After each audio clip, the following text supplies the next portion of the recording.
It is week number 3 of the high school football season, and tonight, the shoremen of Avon Lake made the hour-plus trek out east to Geauga County to take on your Chardon Hilltoppers. How you doing, everyone? Matt Jaworski and Ryan Radke with you as we get you set for this one. And, folks, Hilltoppers coming into this game 1-1 on the year. A solid beat of West G in week 1, but last week defense struggled as they lost a last-minute contest. It was really the last 20 seconds they lost that one. It was a 50-49 heartbreaker out in Tiffin. Tonight, Hilltoppers trying to rebound against a Avon Lake team that, Ryan, really hasn't been tested. No, they come in at 2-0. You know, they beat Strongsville and Benedictine. It was a defensive battle week 1 against Strongsville. They beat Benedictine 37-15 last week, but maybe not as strong a Benedictine as you've seen in years past, but still, you're not going to take any way away from the Shoremen. They're 2-0 coming in, and as always, you know, everyone comes in extra amped up when they come up here to play the Hilltoppers. Absolutely. The Morning Journal was all about, hey, this is a test for the Shoremen. They want to see how good they are, for them to be the best. And they're a perennial team, a power team in Division II, Region 6. They want to test themselves against what they feel is one of the best teams in the state of Ohio in your Chardon Hilltoppers. So again, another X on the Hilltoppers' back, another bullseye on their back this week.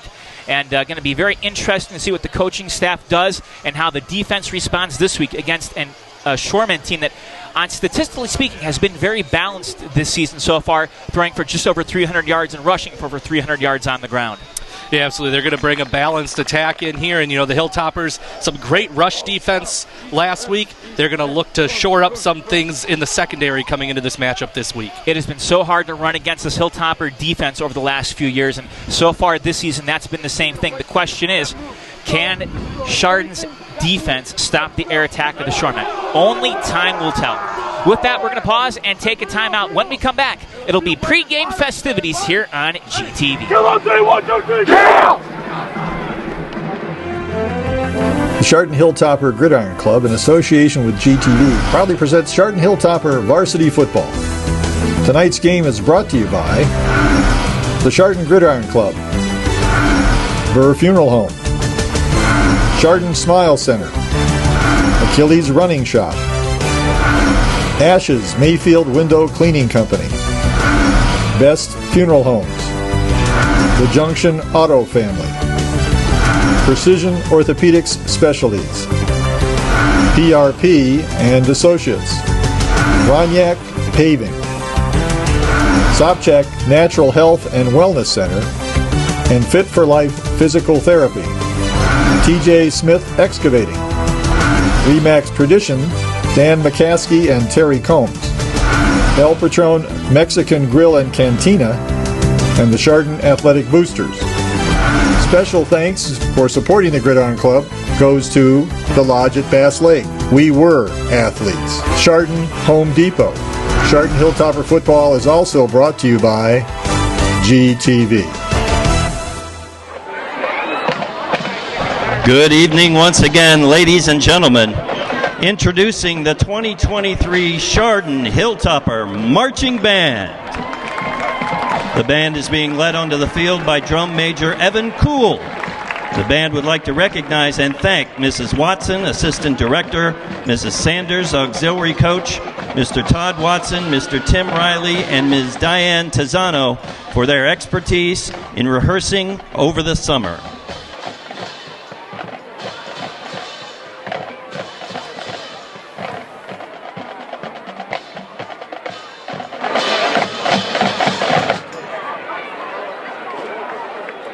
All right, Topper fans, put your hands together for the OSU Buckeye Battle Cry.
Hilltoppers, put your hands together for the Hey Song. All right, hey song. Hey song, go. Hey song. No, don't leave. Don't leave. All right. Hey song is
Would you now please stand if you are able, and gentlemen, remove your hats as we honor our country with the national anthem, and remain standing for the Chardon High School alma mater.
right here. Alma mater. Just so you're not...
Come your Chardon Hilltoppers.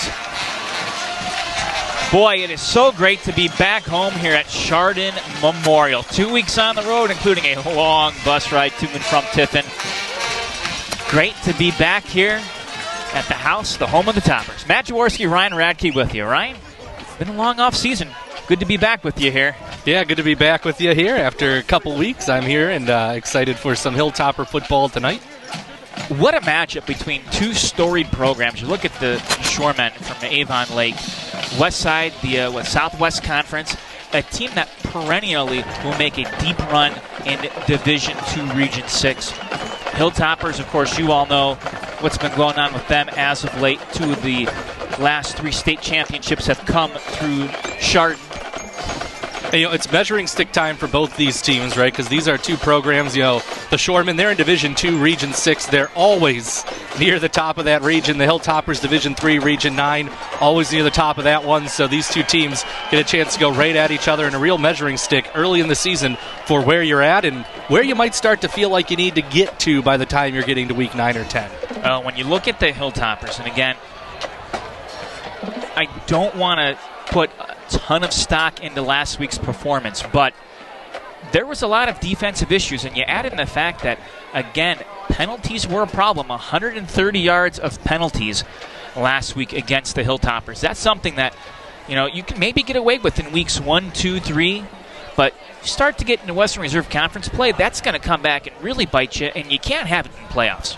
Yeah, look, we talked about in the pregame, there were a lot of passing yards given up. That was a really good quarterback that the Hilltoppers went up against a week ago. And Avon Lake's got some great athletes. They've got a good quarterback themselves, but certainly not the quarterback you faced a week ago if you were Chardon. So you get out there, it's a new game, and you go to work. Both teams are ready to go tonight. Absolutely, and for the Hilltoppers, it's not a must-win game, but when you look at the schedule, home next week against St. Francis from New York, and then you got to take a trek down to Bishop Watterson before the Western Reserve Conference play starts. And that's not an easy start because you got 2-0 Kenston. So you got to start to clean things up, and it really starts tonight.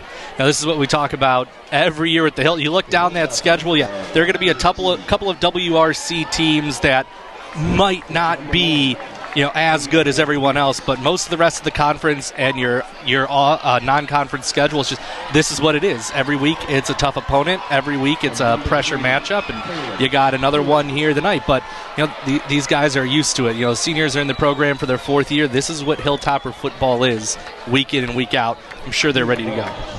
Ian Walsh going to tee this one off. Or he will once the official gives him the football. Chardon's had some nice returns this season. A big one against West G. A real good punt return last week against Tiffin Columbian.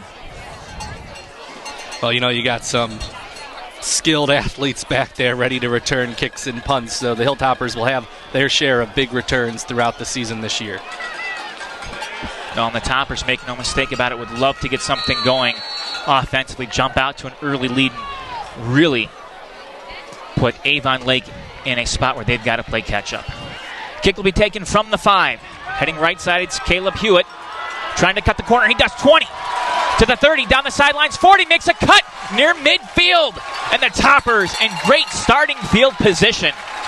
And right away, one of those great athletes we talked about who you got back there returning kicks and can make a big play every time, comes up and makes one, and that's a great way to start because what you're saying is absolutely right. One of the best things you can do in a home game against a team like this, as it looks like that run is getting moved back, but in a home game like this, you're right, you want to score early. Make sure you kind of let that opposing team feel the pressure of the fans and everyone early in the game so you could really take control.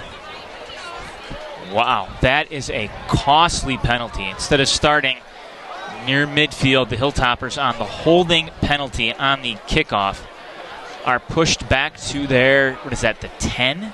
Yeah, maybe inside, maybe at the 9, yeah. And you mentioned 130 yards of penalties a week ago, and that's the very first play, the kickoff return. Big penalty there. I mean, Rose, that's almost a 40-yard penalty. Reflecting the books elsewise, but killer right there. Will Francis fakes the handoff, going to go up the middle, and Francis picks up a few yards on that run. You look at Will Francis, the senior, 5'9", 160. And Will Francis, what a week last week in Tiffin. The young man looked fantastic running the football as Tiffin had a tough time not only finding him, but figuring out where the football was. 25 carries, 294 yards, and 2 touchdowns. Going to send a man in motion. They will hand it off. A.J. Bruce trying to make a cut. Bruce Going to be brought down shy of the 15-yard line for third down. We'll be seeing amongst the running backs tonight Vinny Columbi, A.J. Bruce, Drago Vuyaclia, and Caleb Hewitt. Up front on the line, Treadell Graves, Colin Udath, Vince Beleto, Trevor Winters, Logan Bryant. Tight end's going to be, we'll see Andrew Baggett and Charlie Brock, and the split ends Derek Galinak and Zach Henneman as well. Might even see a little bit of number 24, Leo Columbi as well. Third down and 3 from the 5. Toppers working their way right to left. They will hand it off.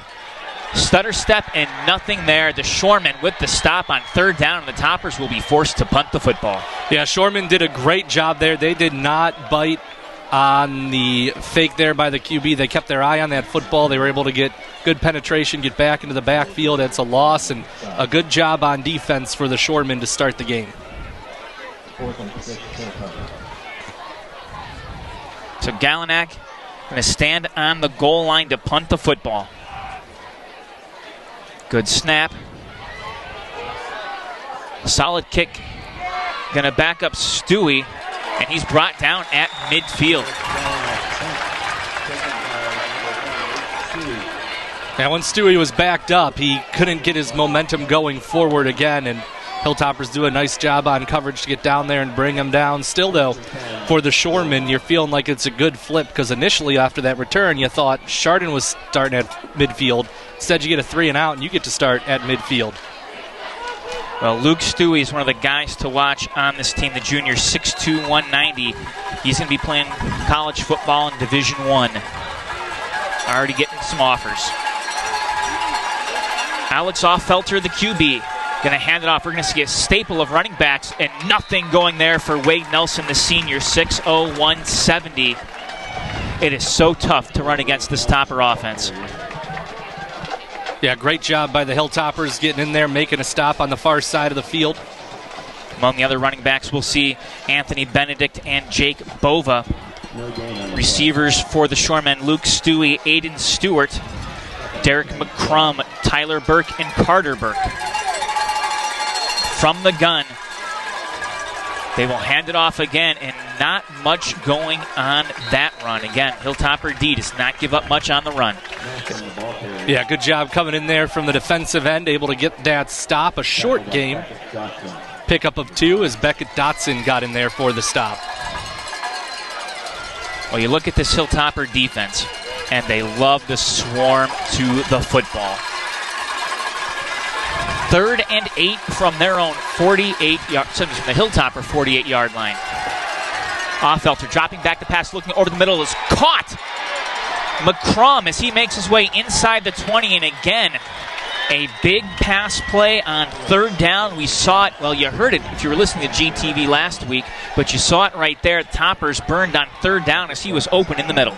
Yeah, good route there by McCrum. He gets in between the pressure coming from the defensive line and the secondary. Nice little soft spot for a catch and run. Picks up the big first down. Good down by Offelter to find him there.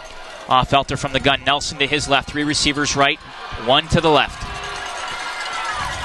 We'll hand it off. Nelson makes his way near the 15-yard line where he's brought down by a couple of Hilltoppers. That was a good job by the Avon Lake offensive line that time, Matt. You saw them able to get a nice push out front and open up a hole for a nice run through 6 yards on first down. Ken Freihoff assisting on that stop, as was Austin Green.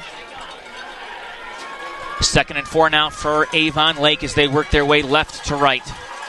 Offelter will give it up. Nelson trying to go between the tackles. Nothing going there. Stopped short, and that'll bring up a 3rd down and short. Thought it looked like maybe the receiver on the far side might have left early. Avon Lake's going to lose 5 yards there.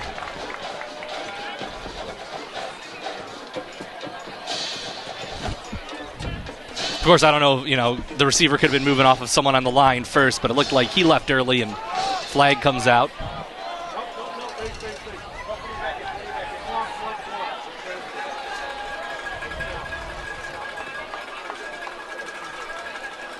Always tough this time of the year to see some of the flags on the far side of the field from our viewpoint.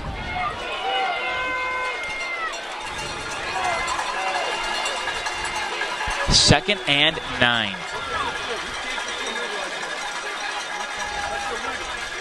And another flag coming out. Shoreman will run it up the gut, but this one, early indication is it is against the visitors.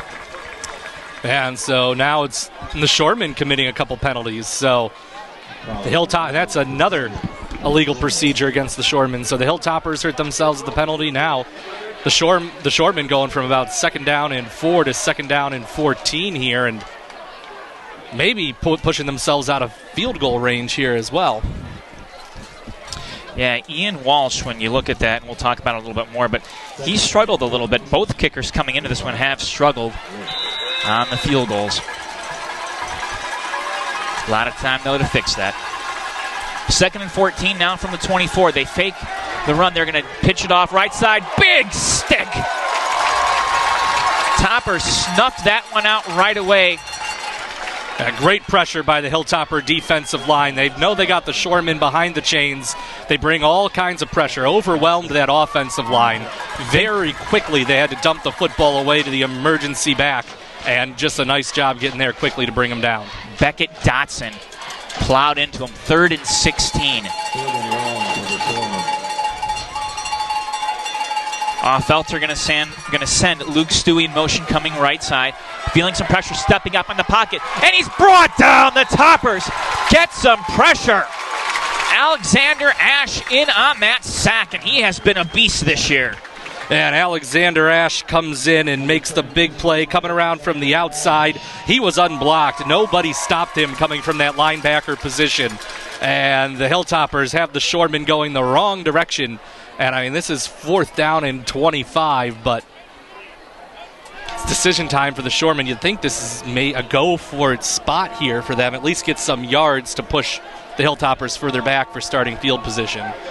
For Ash, that was his 2nd sack of the year. Leads the team in tackles for losses at 7.5 and total tackles at 33. 4th and 25. Felter from the gun. Dropping back to pass, feeling some pressure, going to throw down the middle toward the end zone and overthrows everyone.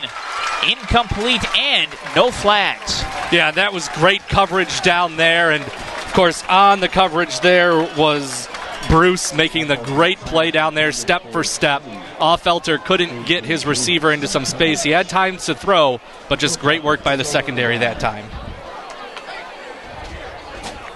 So Toppers will be taking over 1st and 10 from their 35. We talked a little bit about the Hilltopper offense. Let's talk about the starters right now, or at least give you the starters for Avon Lake on defense. Up front, going to be Clay Broadhurst, Mitchell McMahon, Lewis Gallagher, and Grant Wilkinson. The linebackers, Michael Pace, Felipe Corarubias, and Derek McCrum. Francis going to throw it. Going to look left side. A little bit behind Caleb Hewitt, who cannot hang on to it. Francis had one pass attempt last week, got picked off. It was a pick 6. Yeah, he had Hewitt open there. That was a nice job of getting back into the play by Luke Stewie. You talked about you'd see him all over the field. He's able to get back into the play there. Hewitt was open. Stewie comes over and provides the coverage for the Shoremen. In the secondary for Avon Lake, it'll be Jake Bova and Will Sindelar on the corners, and Stewie and Nathan Haven in the middle.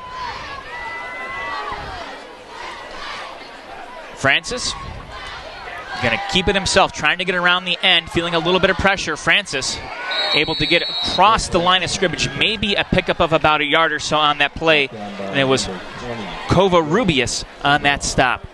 Yeah, Shoreman did a good job there. Linebackers stayed with the ball. They didn't give Francis much of a corner. He's able to get about a yard, but it's another 3rd and long here for the Hilltoppers. Well, getting around the end was what the Hilltoppers have been doing very well to start this year. The win against West G, that heartbreaker against Tiffin. Looking to see maybe if they start going a little bit inside with this one and bring Vinny Columbia into the game. They're going to go right side. A.J. Bruce. Bruce looking to pick his way up toward midfield, and it looks like he's going to be maybe a yard or two shy of the 1st down marker on 3rd and 9. Yeah, Bruce did a nice job, though. He found the hole, accelerated through it, was able to get a nice gain. The offensive line did its job to open it up for him. Unfortunately for the Hilltoppers, you were facing a 3rd down and 9, so even with that big gain, the punt unit's going to have to come out. Well, we saw Derek do a nice job last time around backing the Shoremen up to about midfield. See if he can get inside the 20. Good snap, pass time. End over end line drive kick can be fielded near the 25. Racing around the edge, right side is Stewie. Stewie out near midfield and into Hilltopper territory. That is where the Shoremen will take over. And so if you're Avon Lake, you're not going to argue with the way field position is going in this game so far. You've started both drives at about midfield. And they're going to get another short field to work with here. See if the Hilltopper defense carries over some of that momentum from those big sacks they got in that at the end of that last drive into this drive. You look at Chardon's offense on the D-line. Kyle Kisley, Caleb Schutzman, and Austin Lazinski, Ken Freihoff, Austin Green, and Beckett Dotson. The linebacker core alongside Alexander Ash. In the secondary, it's Caleb Hewitt, A.J. Bruce, Braden Morena, and Leo Columbi. And timeout has been called. Well, tonight's special cable cast is funded by your cable subscriber franchise fees, and we'd like to again extend thanks to all the GTV funding communities, including those not funding tonight's contest, for their year-round support. They are Chardon Township, Middlefield Village, Munson Township, and partially funded by the city of Chardon. Thanks again for supporting GTV, and thanks to all our viewers for this support. Well, a great group of concerned citizens in cooperation with Chardon Schools and the Chardon Athletic Boosters wants to build permanent restrooms and a concession stand at Chardon Memorial Field. We all agree these improvements are really needed after 24 seasons in the new stadium. Donations large and small are needed. Be sure to check chardonathletics.org for details or call Terry Hegner at 440-226-6367. The plan is to have the new additions completed in time for next fall. Boy, that would be huge. Shoreman going to go to the ground and run the football, and willing his way. Man, he carried a couple of Hilltoppers with him. Was Anthony Benedict. First time we've seen him carry the ball tonight. Benedict, a junior, 5'8", 155. Yeah, you talk about it. That was a strong run from a little guy, but sometimes when you're coming in at 5'8", you can get behind your lineman and sort of hide a little bit. I think he did that, and he was just kind of ducking under some tackles there to pick up about 5. Had 49 rushing yards on the season to start this one. It's 2nd and 5 now from the Topper 43-yard line. They move McCrum into the backfield, and again they will give it to Benedict, and Benedict up near the 40-yard line. So make it 3rd and short. Yeah, nice job there by the Hilltoppers that time. Short gain, 3rd and 3. So tough to run against this Hilltopper defense. Logan Bryant now going to come in, get a little bit of time on the D-line.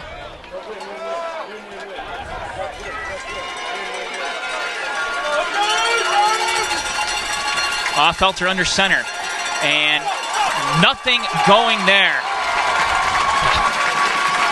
That was just a huge team effort there by the Toppers. They basically brought everybody, and you talk about how hard Chardon is to run against. Your tendency on 3rd and 3 like that is we're going to go to the ground and we're going to run it up the middle, and the Hilltoppers anticipating that, not going to let you do that. But you do that if you're the Shoreman because you feel like I've had a 2-for-1 here. This is 4-down territory, so we went for the safe run up the middle. We didn't get it. We've got one more play. Felter now from the gun. Twins right, twins left. It's 4th and 2 from the 40. Dropping back to pass, has some time over the middle. Incomplete. Threw it too high. Was looking for Carter Burke, and Burke just could not bring it down. Burke, 5'9", 155. Really needed to be about 6'3" to get that one. Yeah, there was a lot of traffic there. Leo Columbi was in the area. Alexander Ash was in the area. That was not an open passing lane there for Falter, and with those two guys so close, he's lucky he got it where it did, and it didn't turn into a pick. Toppers offense coming back out on the field, and I do not have them for a first down yet. See if that can change here on this possession. 1st and 10 from the 40.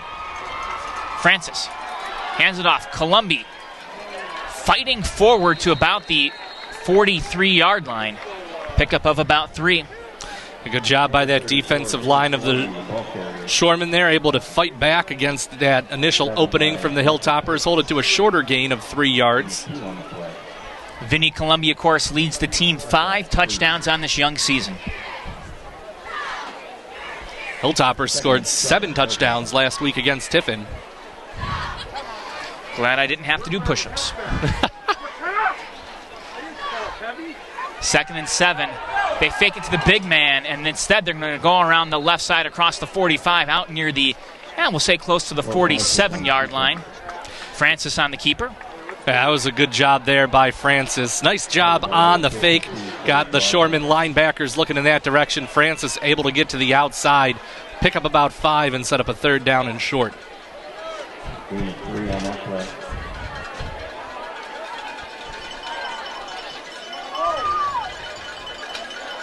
See a tight wing T formation here from Chardon.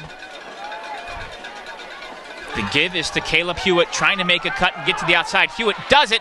He's close to the 1st down marker. It's on the ground. The football is on the ground, and it looks like, I believe the Hilltoppers have recovered. They did. It was A.J. Bruce who came up with it. Now the problem with the problem is the fumble. You might, if you hold on to the football, I think you might have had the line to gain. The fumble brings it back, so you end up at 4th down and punting. But, Caleb Hewitt did a nice job there to see the opening and take it, because the Shoremen did their job. They had that pretty well covered, but he was just able to turn the corner, and he nearly got there. Someone for the Shoremen able to knock the football out. Galenak on for the 3rd time to punt the football. High, good kick. Fair catch called for, and fair catch made inside the 20. That was a great punt. Galenak had a little room to punt that time, and he put a great one up into the air. And one thing the Hilltoppers have done now as we get ready to head into the 2nd quarter after this play is they've flipped that field position script from where we were in this 1st quarter, as now it's the Shoremen who have their longest field of the game so far. Well, this game has settled down into something that reminds you almost, and you and I were texting about this throughout the week, the week 1 matchup from last year with Olmsted Falls, and of course that was the Rocco Conti show as they kept handing him the football. Yeah, you looked at the way these teams matched up, and it's like, could this be another 14-7? Well, we'll see. 1 quarter in, it's a defensive battle for sure. 1st and 10 from the 19, and Offelter going to keep it himself, trying to go left side. Nothing going on that run. And that will likely do it. Clock strikes 0. We've played a quarter. No score here from Chardon Memorial. We will take a timeout on GTV. The Chardon Hilltopper Gridiron Club, in association with GTV, proudly presents Chardon Hilltopper Varsity Football. Tonight's game is brought to you by the Chardon Gridiron Club, Burr Funeral Home, Chardon Smile Center, Achilles Running Shop, Ashes Mayfield Window Cleaning Company, Best Funeral Homes, The Junction Auto Family, Precision Orthopedics Specialties, PRP and Associates, Ronyak Paving, Sopchak Natural Health and Wellness Center, and Fit for Life Physical Therapy, TJ Smith Excavating, Remax Tradition, Dan McCaskey and Terry Combs, El Patron Mexican Grill and Cantina, and the Chardon Athletic Boosters. Special thanks for supporting the Gridiron Club goes to the Lodge at Bass Lake, We Were Athletes, Chardon Home Depot. Chardon Hilltopper Football is also brought to you by GTV. Back up with 2nd and 9 for Avon. It'll be 2nd and 9 for the Shoremen as they begin the 2nd quarter play.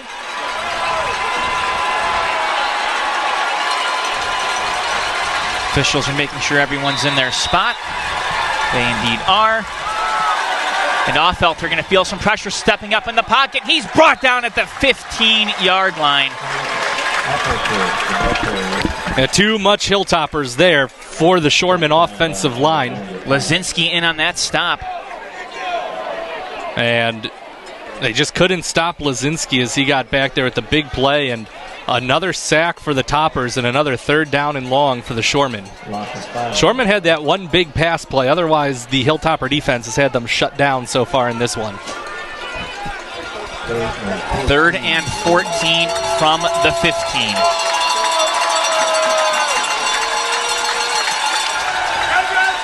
Offfelter looking, going to throw it left. No, too high.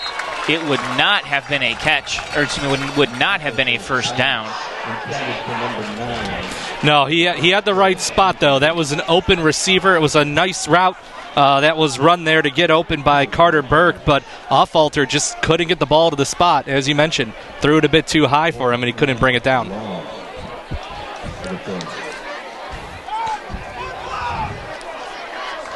First punt for the Shoremen.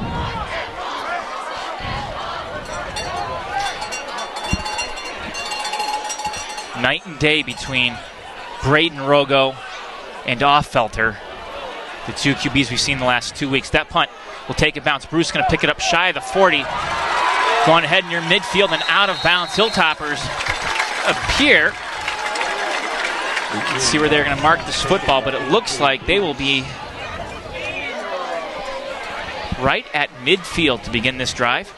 Michael Pace coming down on coverage for the Shoremen. He tried to make an aggressive move against the very speedy Bruce, and Bruce took advantage of him by stepping out of the way and running around him for 10 yards. Got a little over aggressive there, and Bruce, a guy who can take advantage of that. Absolutely. A.J. Bruce is someone that just offensively has not gotten going this year, and part of his Toppers been saving him a little bit. Francis coming right side, a little bit of running room. Francis across the 45, down near the 43.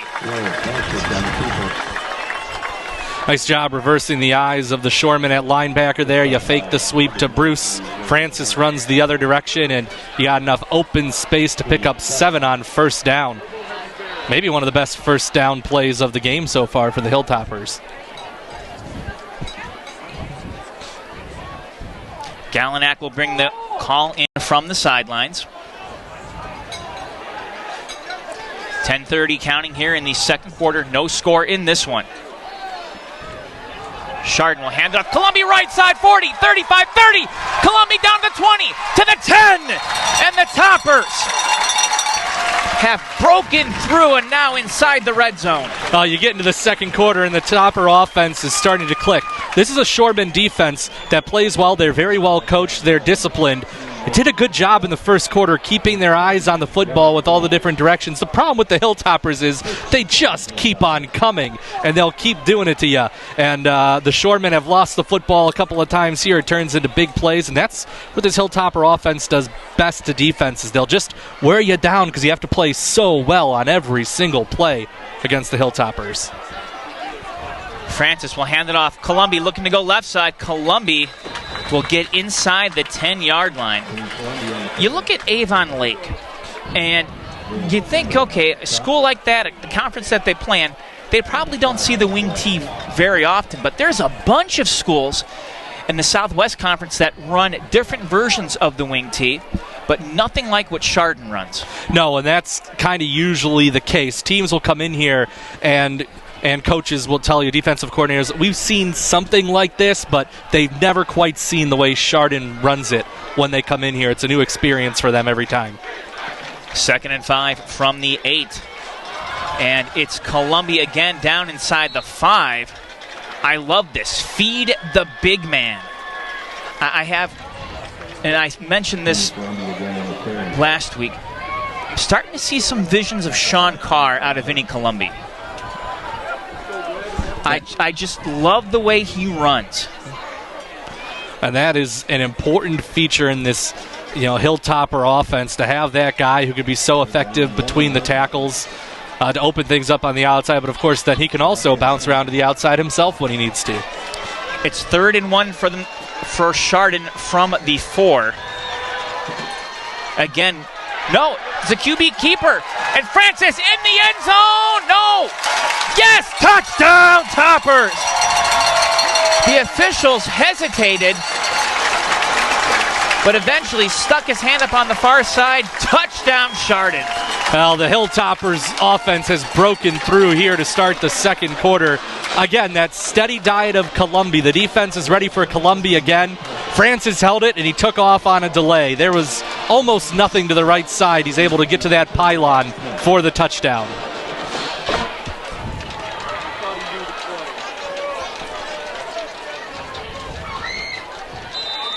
So Sam Sosridge out to attempt the PAT.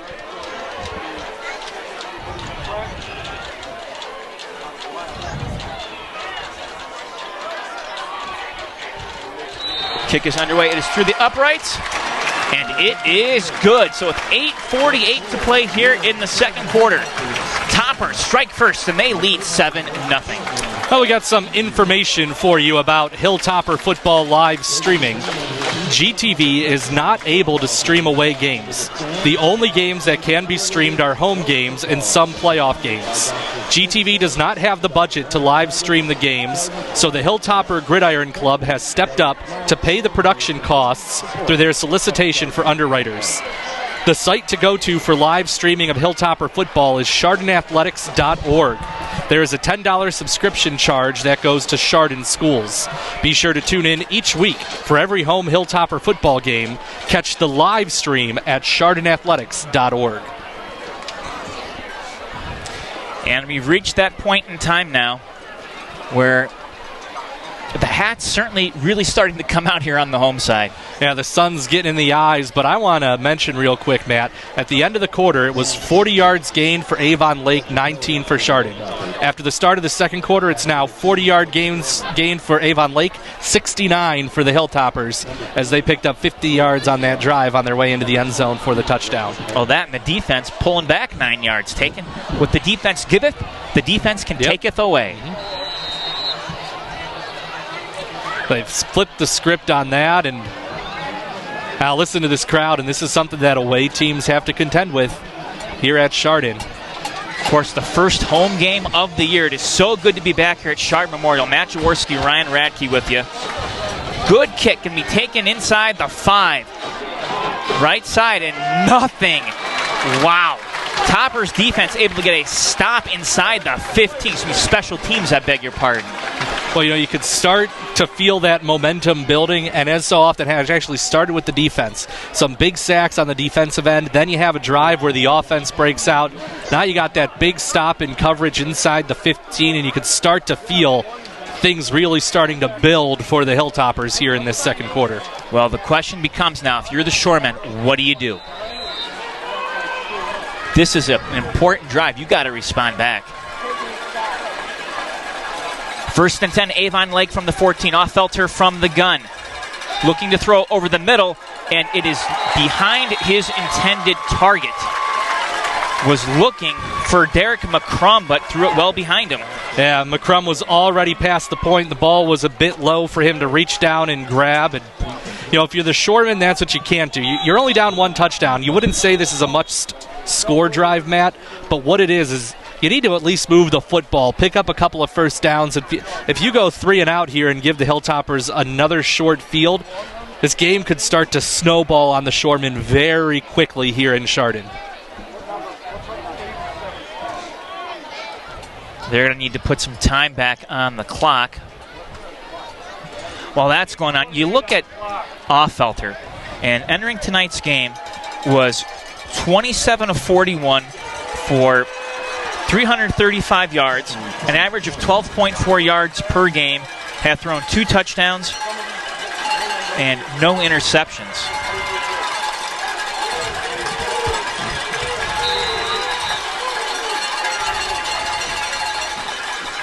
He's going to go to the air again, going to go over the middle. It's caught and racing down the field, 40. One man to beat.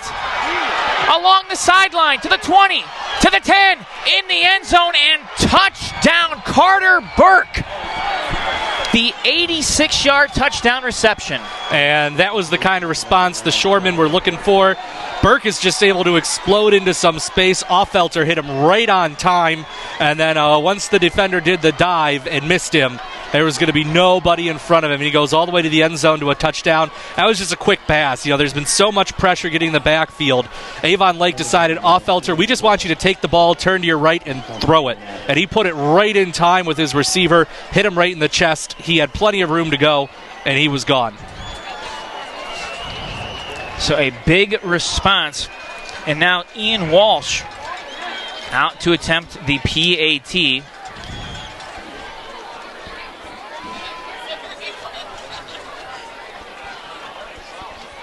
Kick is underway. It is up, and it is good.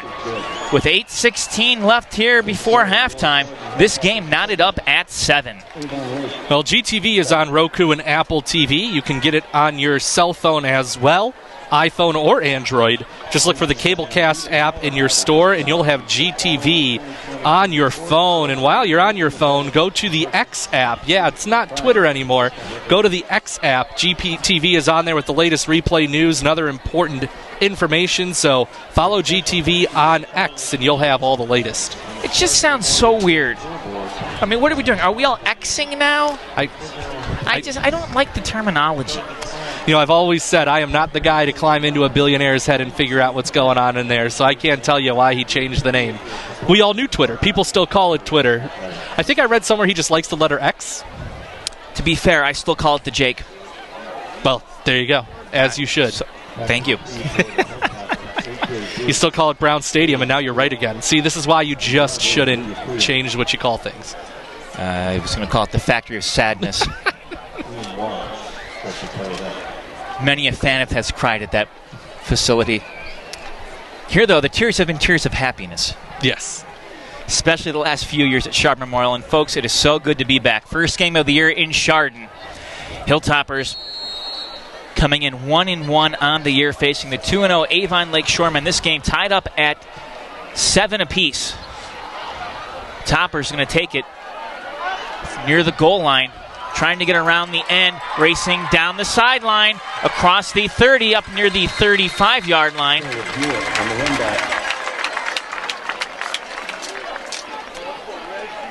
And that was A.J. Bruce on the return. And just such a great return there. Able to come around the inside and you just hang back and you wait and you wait and you wait.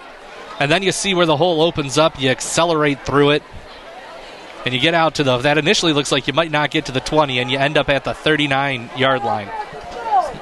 So 1st and 10 from their own 39. Here comes Will Francis.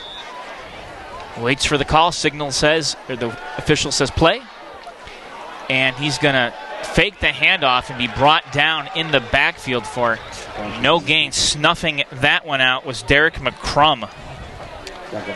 And now it's going to be interesting to see how the Shoreman defense responds here on this drive, Matt. They gave up a lot of big plays on the previous drive, but the offense came back and gave them some momentum. And on the first play there, they get a loss of 1.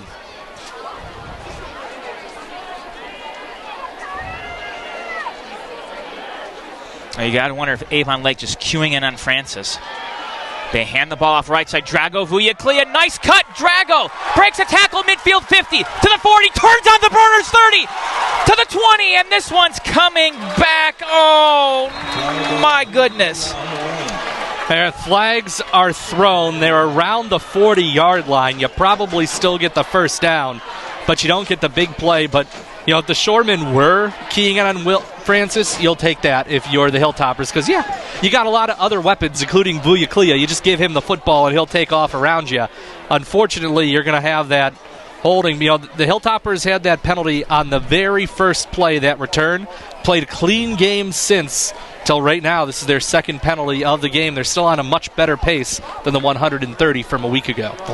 They are, but that is just a blow. My goodness. The penalty wipes away a good first down.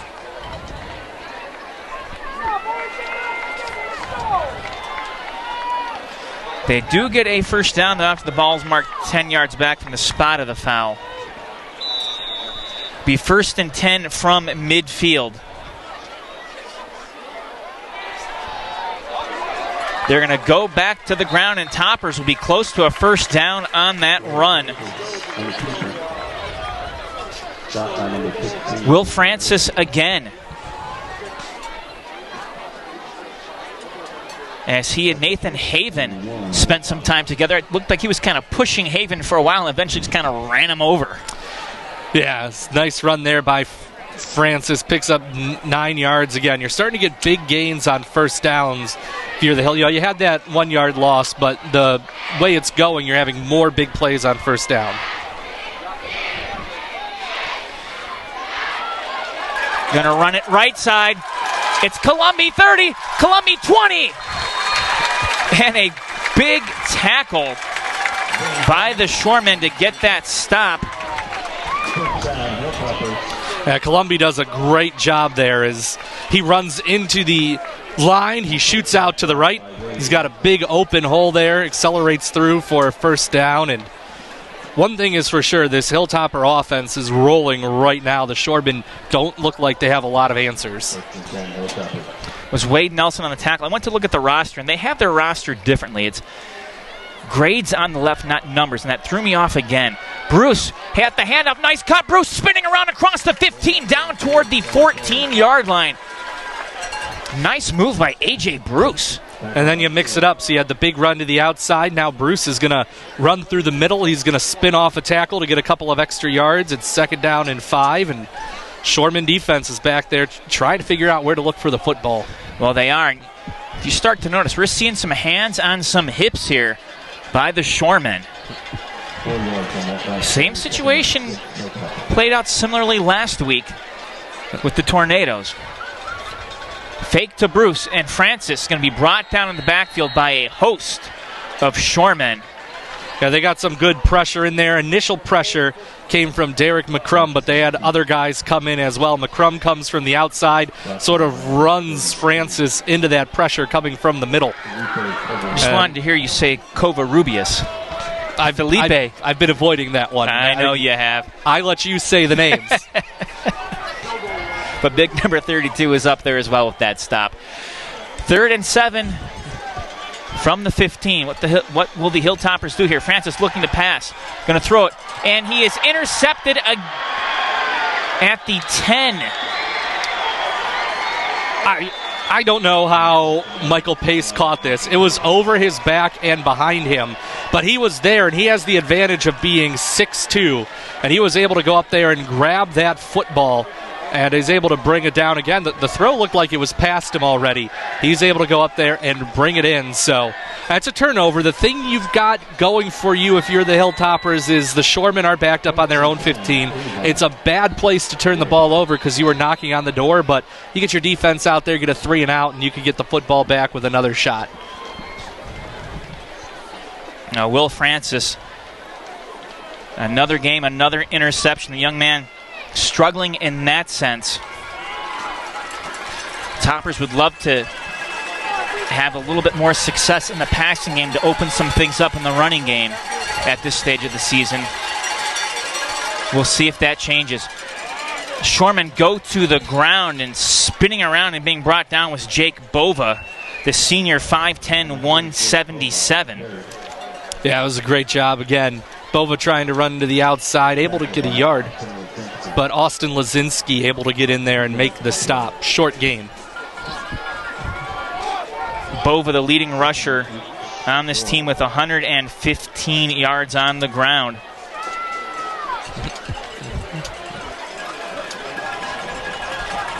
Second and 8 for the Shoremen. They'll split wide receivers. Well, now they'll send 2 out to the right, 1 out to the left.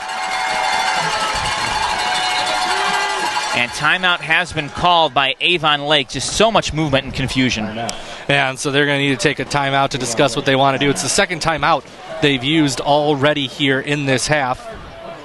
As, a great group of concerned citizens, in cooperation with Chardon Schools and the Chardon Athletic Boosters, wants to build permanent restrooms and a concession stand at Chardon Memorial Field.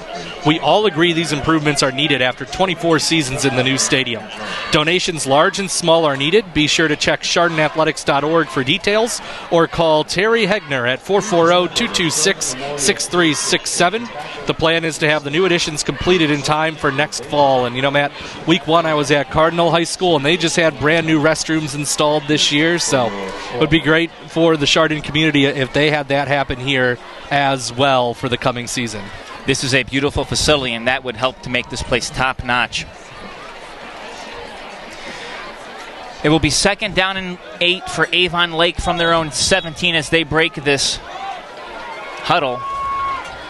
4:01 to play before halftime. This game knotted up at 7 apiece. It has been the defensive slugfest that we all kind of thought it would be. A very hard-hitting Chardon offense, a very physical Shorman defense. Off, Felter going to throw it and was tipped at the line and batted down, incomplete. Will bring up 3rd and long. I was going to say, someone at the line got a hand on it. Freihoff was there. It might have been him. Also in the area was Lazinski. Someone got a hand up and tipped that pass away. So 3rd and long for the Shorman here inside the 20.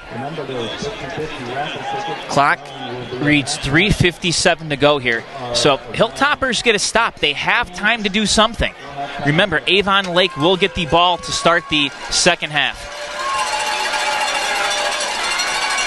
Off Felter from the gun. 3 receivers left side, stepping up in the pocket, feeling some pressure, looking to go, and they get him from behind. Who was it that time? Turn around, young man. We want to say your name. I believe that was Lazinski in there again, eventually chasing him down from behind. And Matt, he's flushed out of the pocket. He tries to get himself going, but the Hilltoppers didn't let him escape. I was watching Maddox Ciancabella, and it was Ciancabella who got him from behind. Of course, Maddox getting more playing time since Mario Tolo's injured. And now officials going to call a timeout. Chardon that's calling the timeout here. They want to stop the clock with 3:29 to play to talk this one over and also save some time on the other end so they can run a couple more plays. Well, the defense has picked the offense up here. Francis threw that interception, but mentioned at the time this is deep in Avon Lake territory, so the Shoremen, your defense comes out, you get the Shoremen to go 3 and out, you're going to get the ball around midfield with a chance to take the lead going into the locker room. Avon Lake will have the football to start the second half, Matt, so this is a big drive for the Hilltoppers to go in with the lead at halftime. You got to give Coach Landes a lot of credit on the defensive side of things. Hilltoppers struggled to get pressure on the QB last week in Tiffin. Rogo had a ton of time to throw. Tonight, that has not been the case with Offelter. No, the Hilltoppers are doing a great job. They're getting that pressure. They're able to work a lot in from the outside today, and that's really doing a good job of really upping the pressure. And Offelter, a guy who is a very talented kid. He's an athlete, but not quite as good. Doesn't quite make the same decisions as the guy the Hilltoppers saw a week ago. And not as accurate. And with that pressure, the Hilltoppers are really putting pressure on him. 4th and 4 from the 21. High snap. They get it down. It's a booming kick. High, though, takes a bounce. Bruce will pick it up near the 35, looking for something, and he's going to go around the left side and out of bounds, shy of the 50. So 3:17 to play. Prior to the halftime show, we're going to see the Hilltoppers offense likely one last time. They're going to come out here and try, that was a 50-yard touchdown drive a couple of drives ago. Last drive, they were moving the football again before the interception ended it. Now they're good, and again, this is the second quarter. They've been starting around midfield. This has about been where they've started. Speaking of halftime, folks, invite you to stick around. Home debut for the Hilltopper Marching Band. They've sounded good on the road so far. Handoff right side, nothing going. Vuyaclia tripped up and brought down. I think that was Mitchell McManahan.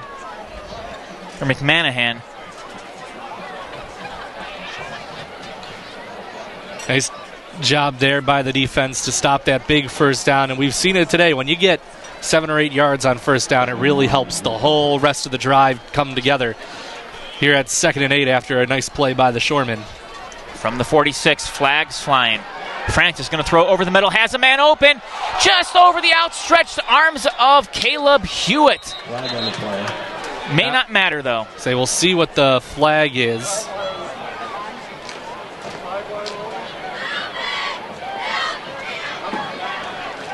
Sideline warning on the Hilltoppers. So it's a long pass play. It's not completed. It's 3rd down and 8 after the warning. Sideline warning. Toppers catch a break in that sense, and boy, oh boy, they came so close. Yeah, that was really close to a big pass play, and that would be a momentum turner there. That would really get this place going. And now 3rd and 9, and you have to be concerned now you leave too much time on the clock for Avon Lake if you give them the ball back. Well, I don't think you're in a situation.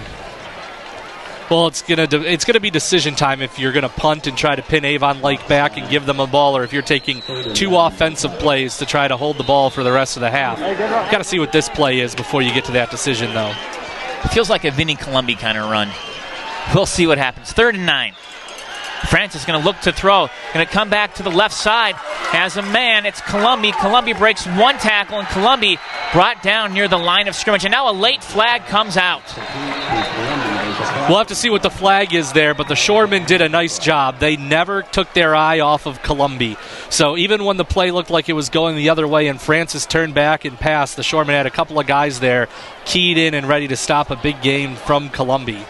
Nathan Haven is the injured Shoreman on that play.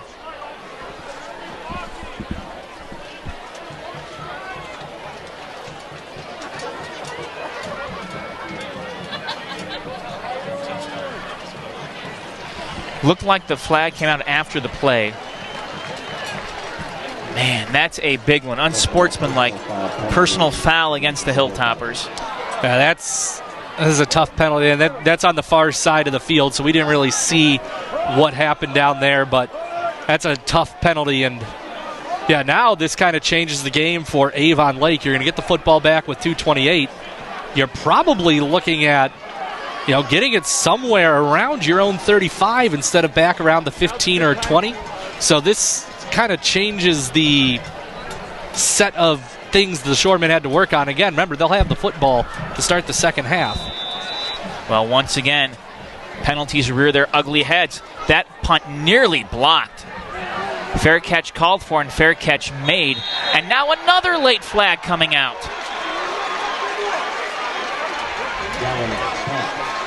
And, of course, the first thing you have to wonder, we're up here, did someone make contact with the returner after he called for that catch? We'll wait and see. That was Kevin Manry who waved his arms for Chardon after running back.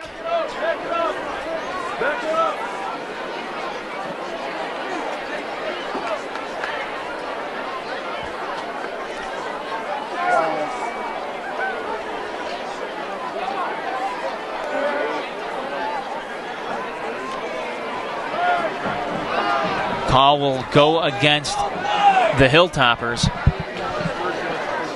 So this is now really the situation changes for the Shoremen. They are in Hilltopper territory at the 48 to start what is a crucial drive here as we come down the end of the first half of this game. Chance for the Shoremen here. The Hilltoppers have felt like they've been in control. There was that 186-yard touchdown pass. Otherwise, they felt like they were in control, but the Shoremen trying to build some momentum here. Hoffelter looking to the sidelines, gets it in the hands of his receiver for a little bit of a pickup. That time it's Carter Burke, the man who had that 86-yard touchdown reception. We go to the quick out there to Burke. Burke picks up 3 yards, gets out of bounds, stops the clock. Give Hoffelter a high percentage pass to work with to start this drive. I like the call. Help build up a little bit of confidence in him. 2nd and 7 from the 45.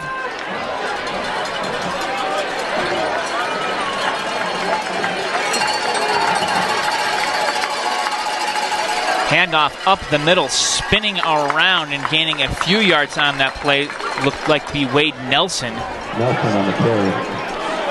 Initial work by the offensive line for the Shoremen, able to open up a hole. Austin Lazinski able to get in there to close it and get the stop. Brings up 3rd down and 5 here for the Shoremen.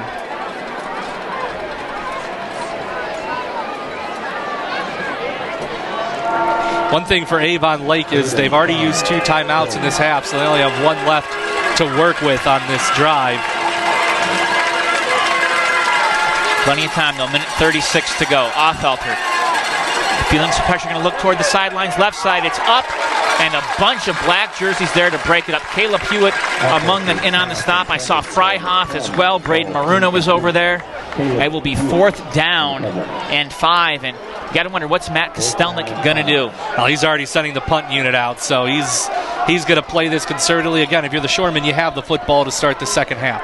So they're going to play this conservatively and get rid of it. Affelter had time to throw. You know, Matt, it looked like behind McCrum, Tyler Burke might have opened up. He threw to Crum and said there were 4 Hilltopper jerseys there to get the big stop. Ian Walsh going to punt the football. Fair catch called for and fair catch made at the 5 by A.J. Bruce, and that is where Chardon will take over with 1:23 to go.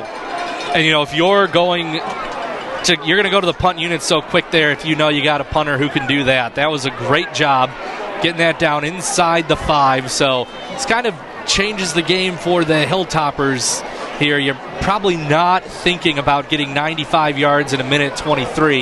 You're just going to run your offense and see what happens from here on out.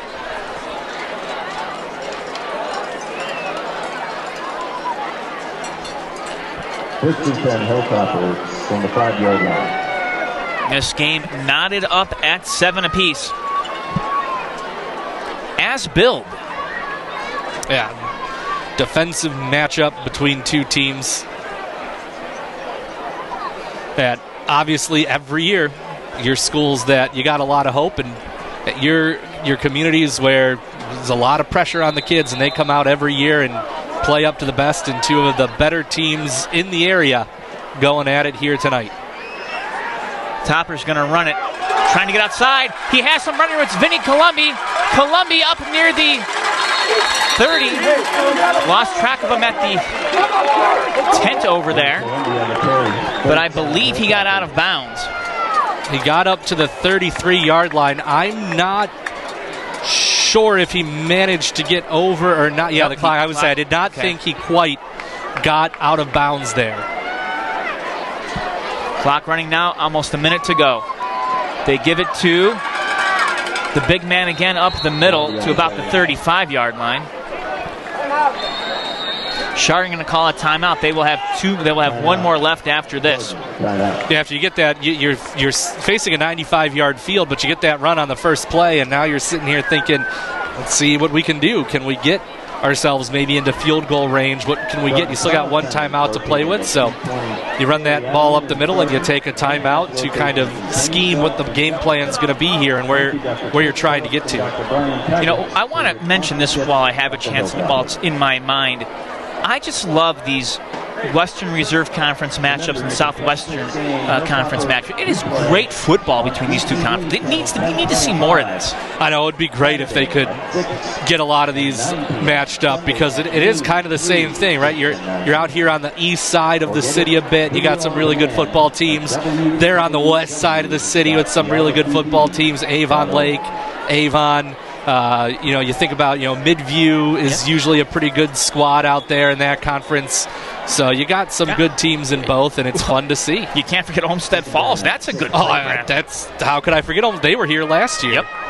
So, yeah, it's fun to see these conferences match up.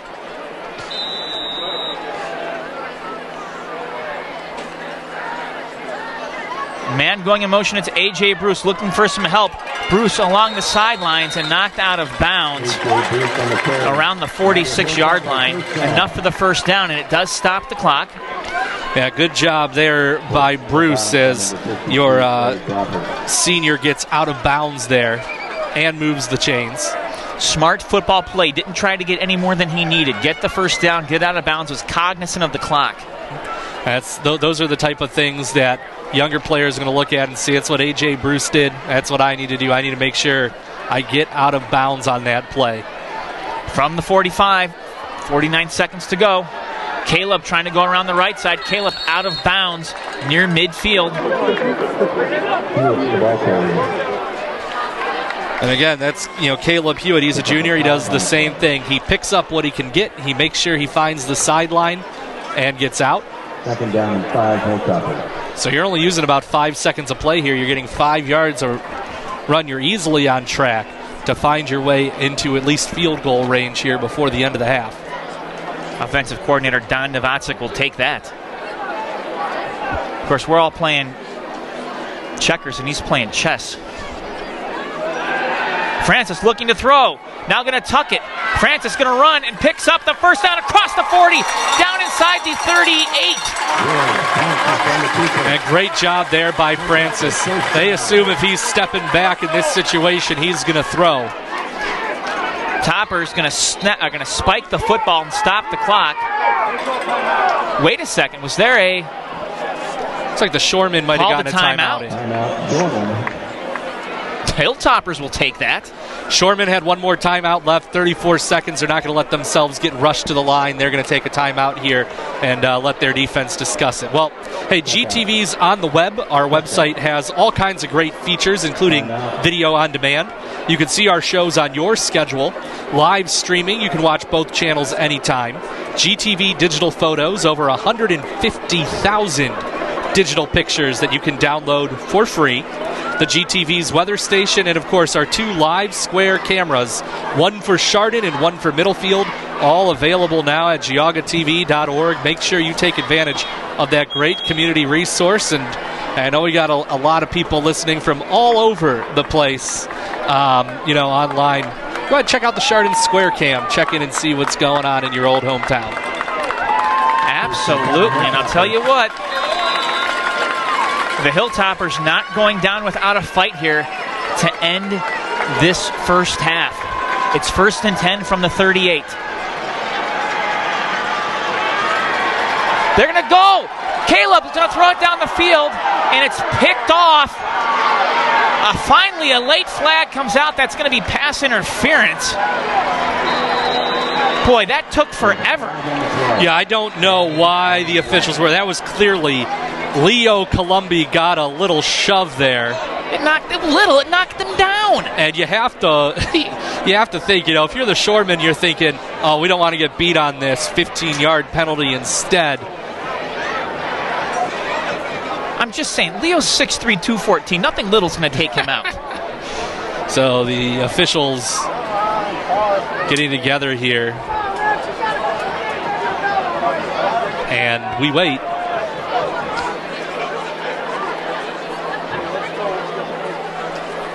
This is a long comment. And again, the flag didn't come from the official who you would think should have thrown it. The official, an official was coming into that one and threw it from further away. So they're discussing what everyone saw, but from where we're sitting, it looks pretty. There's no way that's incidental contact. And they're going to call it. It was the right call. Don't know why it needed to be that long a conversation. Folks, I'm not trying to sound like a homer right here, but that's just one of those, it's so obvious. And unless the case was, hey, I'm reaching in my pocket, I can't get the flag out, which could be the case, who knows? But they talked about it for a long time, so it was a little more than that. But you look at that and you almost wonder, did he just say, I can't give up this play? Because that 15-yard penalty is much easier to take. Clock will start on the snap. And they will go to the ground. Caleb Hewitt racing around the right side and out of bounds. Maybe a yard on that run. We go down to 17 seconds now, and you have to wonder, what is the range of Sam Sasserich? Unfortunately, you lost 2 yards there on that run, so you went the wrong direction. You still have a timeout left, so if you decide you're going to kick, you can center it. But you got 17 seconds, you got time. You can work another play toward a sideline here. Just make sure you can get out of bounds. Now, Toppers do have one timeout left.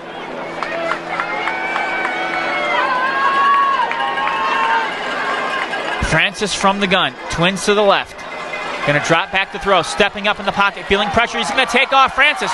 Hold on to the football. Yumming on his feet. Cutting right side. 10, 5. Francis out of bounds.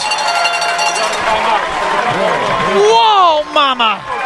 What a play by Will Francis. He had pressure coming from the outside, pressure coming from the middle. He was able to elude that, and then he just started running the maze through the Shoreman defenders, and he was able to work his way, and he was going for that corner pylon, same place he scored his first touchdown. Shoreman were able to get to him that time, but first and goal at the 4. 6 seconds to play. Well, I thought they got out of bounds. The clock is running. Chardon calling a timeout with 1 second left to go. Mitch Hewitt arguing that he was out of bounds. They did not call it out of bounds. The thing is, we're screened. There's cheerleaders down there. There's people on the sideline. We thought he got out, but they did. I mean, if they stand with this, they just took the decision away from the Hilltoppers. And I think Coach Hewitt has every right to be angry. Decision has been made, and the field goal unit is coming on. Well, the decision was taken away from them. I do not think the officials got that call right. Again, we're a little blocked, so we might be wrong. Well, but now the Hilltoppers are lined up to kick, and the officials are still talking about it.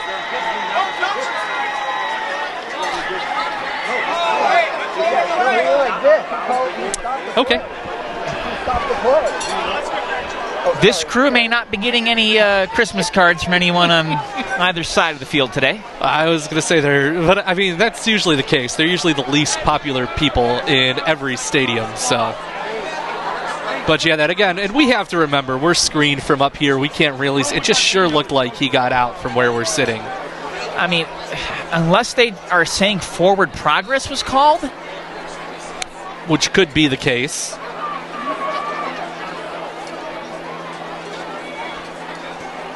But I mean, Coach Hewitt stands right on that sideline, and he is livid. So I'm assuming he saw it from where he's at.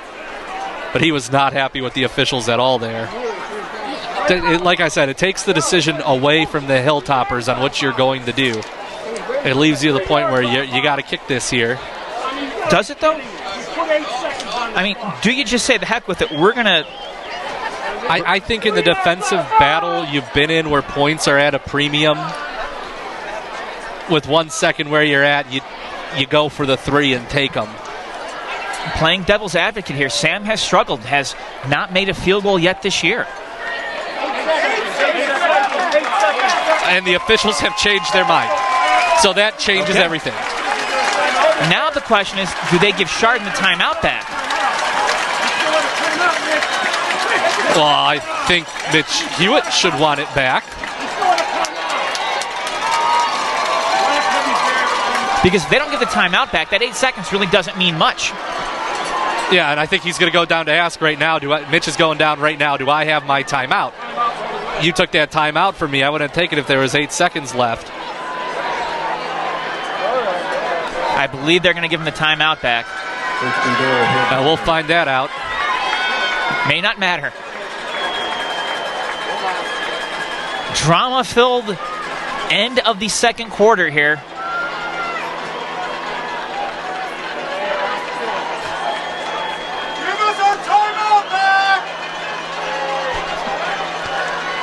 Well, this has been a long end to the first half, Matt. Toppers offense is trying to wear down those Shoremen right now. First and goal from the 4. Trying to go right side. Spinning around, stretching out. Did he get in? Yes! Vinny Columbi! What a call! What an effort! What a run! And Vinny Columbi able to dive and stretch in that end zone for the touchdown. So, did they give the Hilltoppers that back? Did they not? It doesn't matter. Vinny Columbi dives into the end zone for the touchdown to make the timeout a moot point.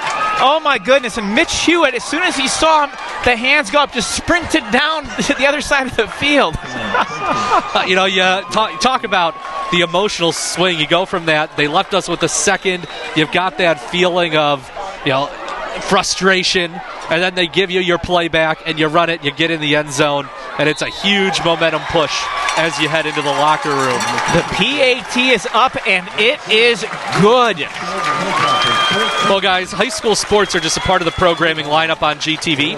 Coverage continues all year long for Cardinal, NDCL, and Chardon sports. We're in our 28th season now. Covering children, we covered when we started. Check channels covering children of children, we covered when we started. I should read that. Check channels 1020 and 1025 regularly for replay dates and times.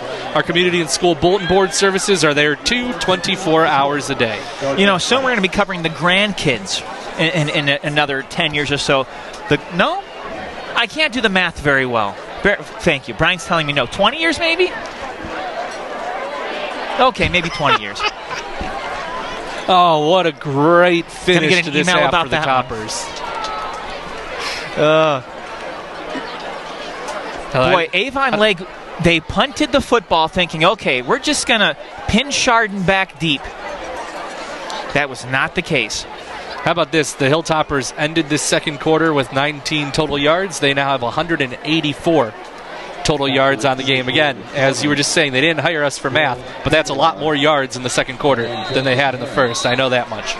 Well, you think a wing T offense can't bring the ball down the field in a short amount of time on multiple plays? Shows you it can happen.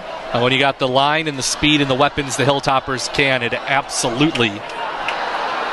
Short kick, and it's taken left side, and with a minute to go, or with a second to go, the Shoremen will get one play.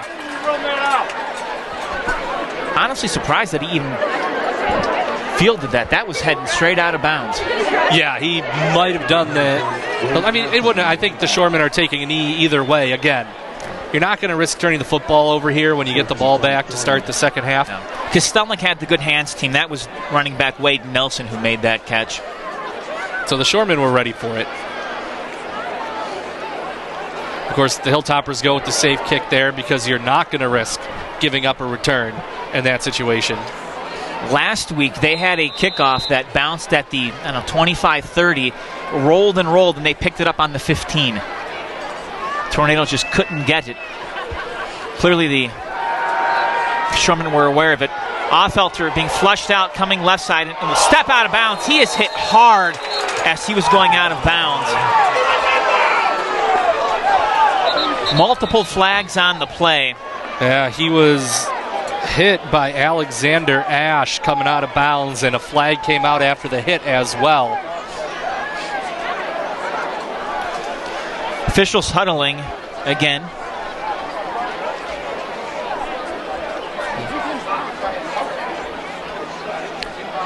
Well, time has expired, but this is a defensive penalty here. And there are multiple flags on the field, too. Yep. Far side, near side, sideline. So, some things, and look at that. They are in the huddle again. Herd as zebras.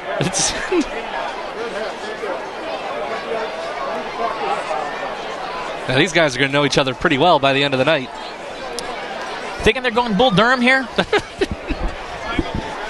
They're actually discussing what the plan is after this one tonight as they're in the huddle. So they're sorting everything out. What has it been? Have we been 15 minutes on the last 8 seconds of this half? Because it sure feels that way, Matt. This might be the longest 8 seconds of the end of a first half.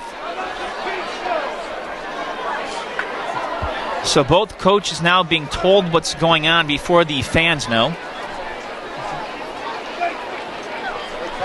And we'll wait. Folks, do want to invite you to stick around because once we hit halftime, the Hilltopper Marching Band will be on the field. Should be a lot of fun. Great to see the Hilltopper Marching Band. They sounded good. Holding against the Shoremen. Personal foul against the Hilltoppers.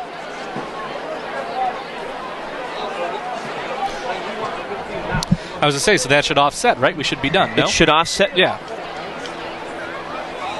I believe, though, they're telling Coach Hewitt that they're going to run an untimed play. He does not look happy.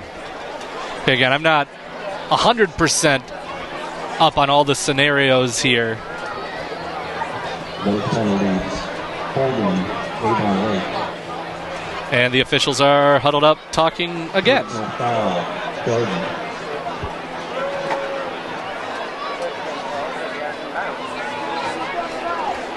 Well, the fact that I'm unsure, this makes me feel better because they don't know either. So this makes me feel better about it. Jeff Strudel has seen more football than both of us have ever seen in our lives combined. We're in the doesn't know twilight what's- zone, yeah. Matt. The game is halftime never comes.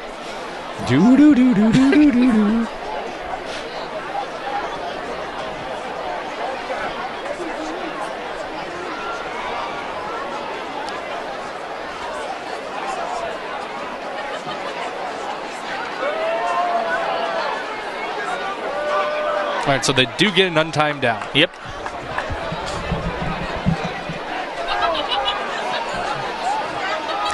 I always enjoy it, too. These guys aren't wearing mics, and they're just using their regular voice trying to say what the penalty is. We did have mics last week. It must have been nice. Oh, Frost Canal Stadium's a very nice place to play. Former home of the Student Princes. They hand the ball off. Going left side, 50, 45, making a cut, 40, but not much more after that. Anthony Benedict got across midfield, and that will finally end the second half. A second half that the Hilltoppers came away looking good. A great drive to end the second half has given Chardon the 14-7 lead. With that, we will step aside, take a timeout. When we come back, it will be time for the bands right here on GTV. The Chardon Hilltopper Gridiron Club, in association with GTV, proudly presents Chardon Hilltopper Varsity Football. Tonight's game is brought to you by the Chardon Gridiron Club, Burr Funeral Home, Chardon Smile Center, Achilles Running Shop, Ashes Mayfield Window Cleaning Company, Best Funeral Homes, The Junction Auto Family, Precision Orthopedics Specialties, PRP and Associates, Roniak Paving, Sopchak Natural Health and Wellness Center, and Fit for Life Physical Therapy, TJ Smith Excavating, Remax Tradition, Dan McCaskey and Terry Combs, El Patron Mexican Grill and Cantina, and the Chardon Athletic Boosters. Special thanks for supporting the Gridiron Club goes to the Lodge at Bass Lake, We Were Athletes, Chardon Home Depot. Chardon Hilltopper Football is also brought to you by GTV. Good evening, ladies and gentlemen. Introducing the 2023 Chardon Hilltopper Marching Band. The band is being led onto the field by senior drum major Charlotte Johns. The band would like to thank all of our parents and parent volunteers for their time and support so far this year. Our show tonight features music by top-selling pop icon Katy Perry. From the award-winning album Teenage Dream, here is Last Friday Night, TGIF.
Loved ones, let's take a journey with our outstanding topperettes. Led by our squad leaders, Rebecca Fullerman, Gloriasia Dunn, Brooke Mish, Jocelyn Coles, Kellen Gurnt, and Shelby Spence. Here's another Katy Perry hit tune, California Girls.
Closing Selection was released in 2010 and celebrated as an anthem of self-expression and confidence. Tonight, both those qualities will be on full display as our drum line plays a drum break composed by its leaders. The band showcases their dance moves, and our featured twirler, Savannah Flesher, performs with several batons to simulate the subject of the song. Here is Katy Perry's Firework.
Ladies and gentlemen, put your hands together for the Chardon High School Fight Song.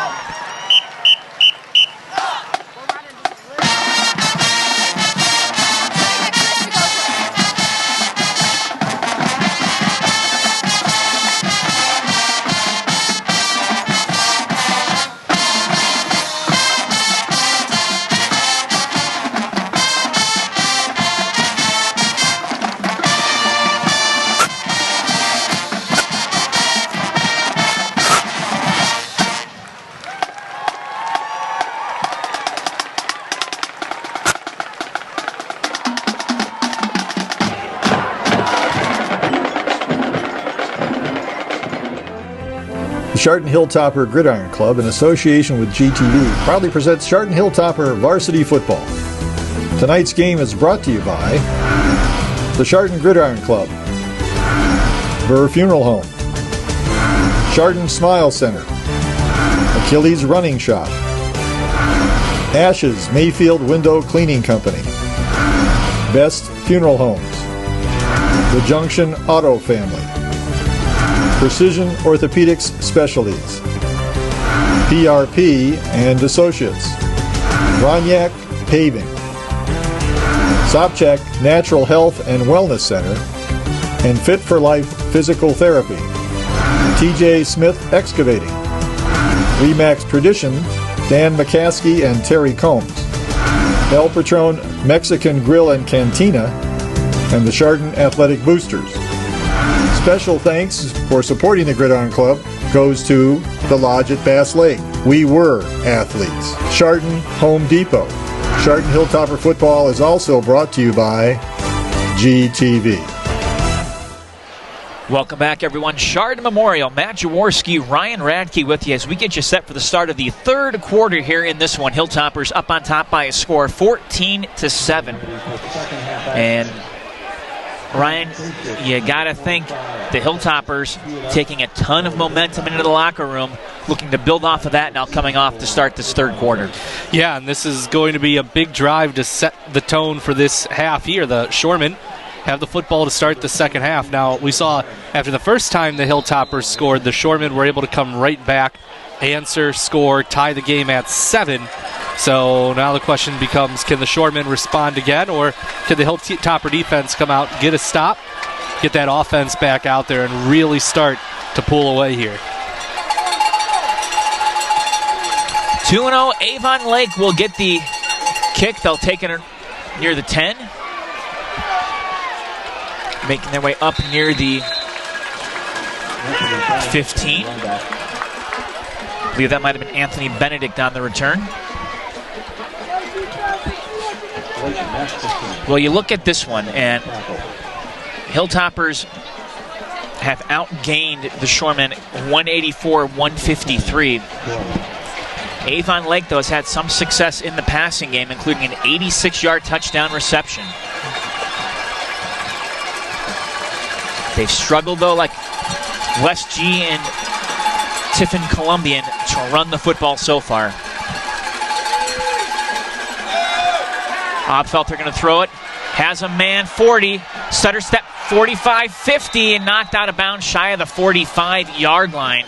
And that was the big man, Luke Stewie, the Division I recruit.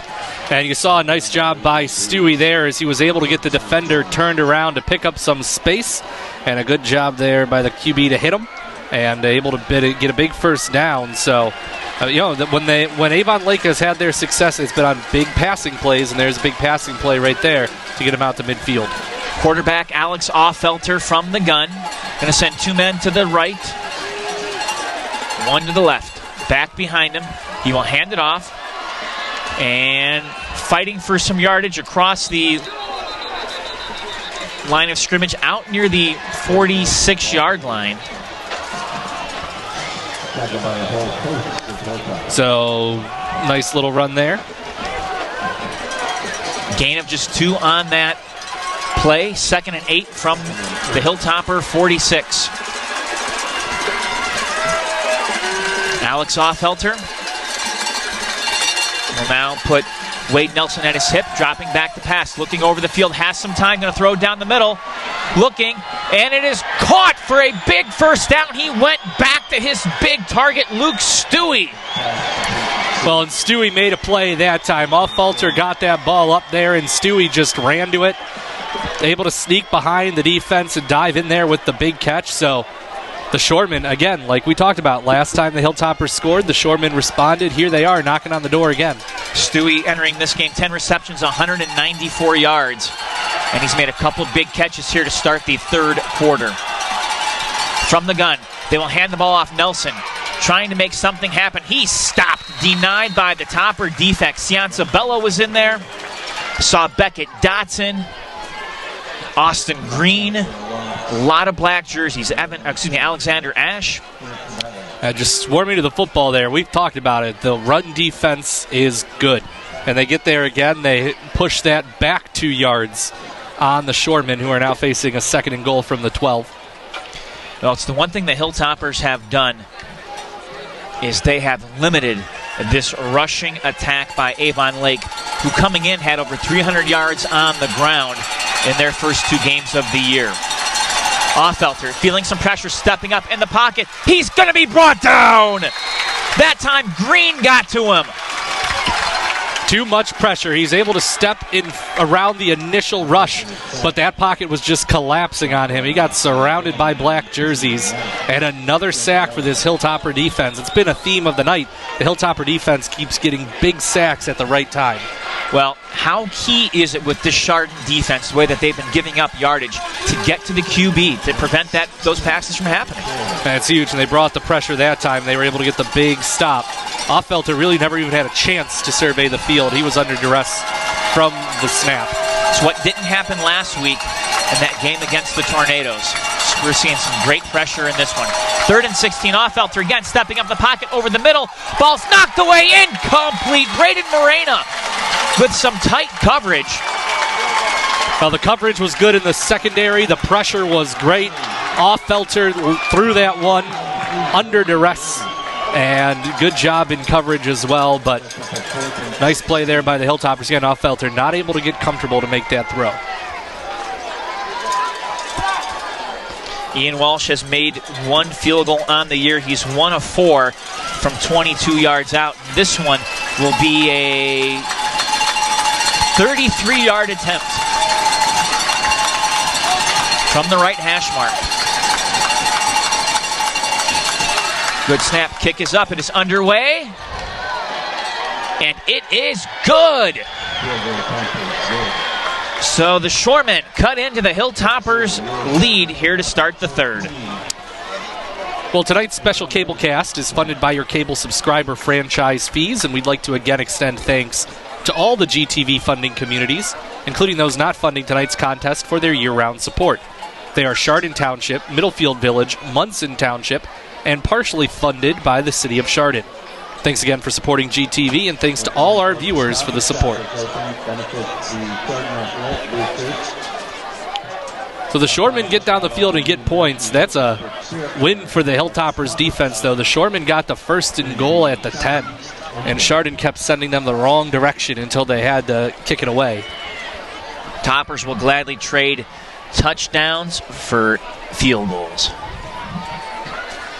Now, if you come out and score on this drive, the Shoremen are in a place where they're going to have to make up 2 scores to come back on the road. So that's big for the Hilltopper defense to hold the Shoremen to a field goal, especially with the way that drive started with those 2 big pass plays.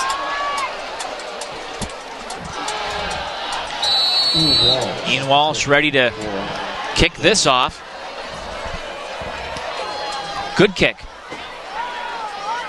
Hewitt from the 2.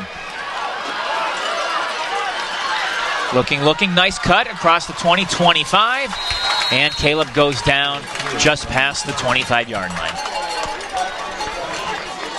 So nice little run there by Hewitt. Another nice return. They do a good job, the Hilltoppers, in the return game, and Hewitt is able to get out to the 27-yard line.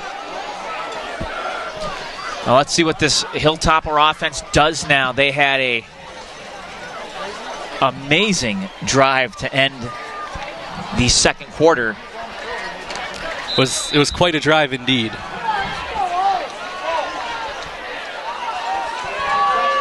went 95 yards down the field. Drago Vuyaclia goes in motion, but it's Will Francis over the middle. Francis on his feet, breaks one tackle and tripped up just shy of midfield. Now the Shoreman defense comes out of the locker room on the first play. They all bite on that sweep run. And there was nothing but space in front of Francis for the big run for the first down.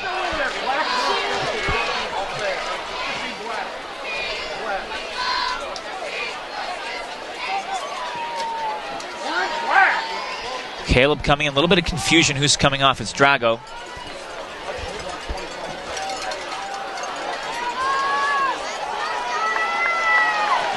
Topper's got to hurry to get the snap off. They do in time. It's the QB up the middle again, and Will Francis breaks more tackles. Francis! It takes nearly the entire Shoreman team to get him down as he crosses the 40, picks up the first down. Starts with the offensive line, Matt, doing a great job to open things up in front of Will Francis, and then you use the misdirection to get the secondary's eyes going in the wrong direction, and there's just been plenty of room for Will Francis to run on the first two plays for this offense in the second half. Will Francis making magic happen with his feet. 294 yards last week. Not quite there this week, but he's had some good runs. It's got to have to go. Yep. We will see. Time will tell. Vuyaclia goes in motion. They give it to Columbi. Columbi up the gut and picks up a couple of hard-earned yards. I love it giving to the fullback. Yeah, a couple of yards, and you change the pace a little bit on the Avon Lake defense there, give them something else to think about, and this is where really you get that QB run working. You could, like you said, work the fullback. Now you get the sweeps to the outside going, and everything can really start to click for this offense with those two big QB runs to start the drive.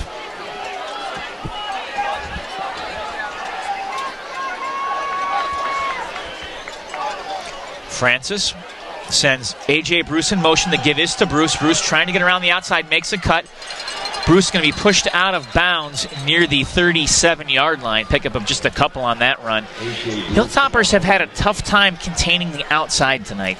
Yeah, well, and the Shoremen have done a nice job. We talked about in the first half, they're a disciplined defense. They're doing a good job of controlling that edge out there, not letting the Hilltoppers beat them on the outside. Now, the reverse of that is Shoremen have looked so focused on that. You've had the big runs up the middle, for instance, by Will Francis that we saw. It's some big runs as well up the middle for Columbi. So some stuff has been opened up because of it. Vuyaclia goes in motion. It's Francis this time. Francis gets the first down, and Francis out near the 26-yard line. And you saw what you were talking about there. You had the linebacker in the corner already moving back away from us because they were following the direction of the fake. And Will Francis ran right in the hole that opened up from them following that outside. So they're doing a good job on contained, but they're almost so focused, Matt. They're opening up the middle, and right now, Hilltoppers on offense taking full advantage of that. Here's the thing. Who do you cover? That's the problem. So many weapons on this Hilltopper offense. You got Drago, you got AJ, Caleb, Vinny. You cover the football, and you don't worry about who has it. That's what you have to do. The misdirection can be so difficult. Francis up the middle. Francis again into the secondary. And Francis with a big run past the 20, close to that first down marker. That's just all. Well, and you just watch the defense, Matt. That misdirection happens. They're following that sweeping back. And Will Francis sees the hole. He runs through it. It's a big gain. And the offensive line, they can't get lost in this. They're doing their job at the point of the attack. They're opening things up for Will Francis to run through, but once he gets into that secondary, he's got plenty of space.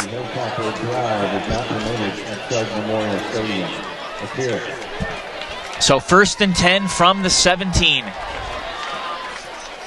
Francis will hand it off, coming left side.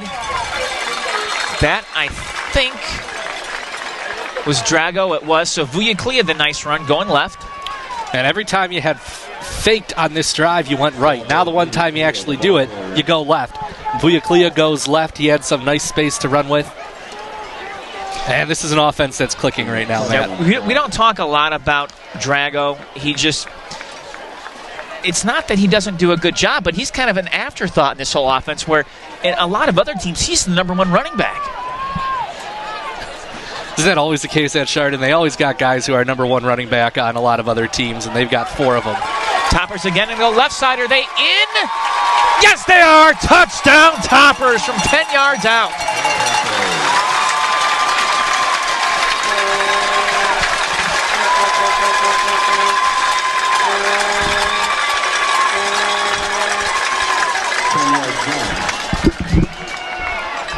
So it's a nice touchdown run there for the Toppers.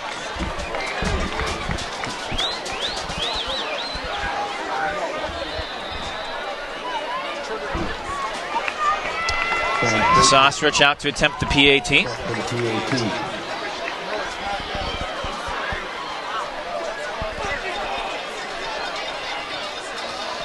Kick is underway. It is up. And it is good. So with 4:53 to play here in the third quarter, it is Chardon 21 and Avon Lake 10. And 257 yards now total for the Hilltoppers. That was after only having 19 in the first quarter. They've certainly gotten to this Avon Lake defense, Matt, and as disciplined as this Avon Lake defense is, the Hilltoppers are just too much. They keep coming at you with good, strong plays, and eventually they get you. And the Shoremen on that drive did not look like they were doing a great job of keeping an eye on the football and where it was, and the Hilltoppers were really able to take advantage and get down the field.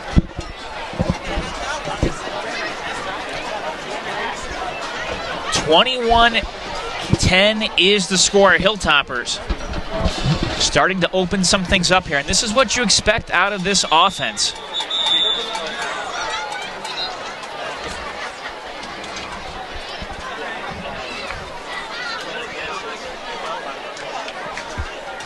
It was a methodical drive. They beat up some shoremen and got 7 points out of it. Back to the team for Avon Lake. Anthony Benedict and Joe Prepare. But that was a huge score to respond to that field goal. Yeah, that was a nice, and that's what we talked about again. So the Hilltoppers have put the Shoremen in a place where they have to score 2 times in order to get back up with Chardon. So it puts a lot of pressure on Avon Lake on the road, and Hilltoppers do a great job in coverage there on that return. Benedict hit hard. Number 31, Joe Paglio on the tackle.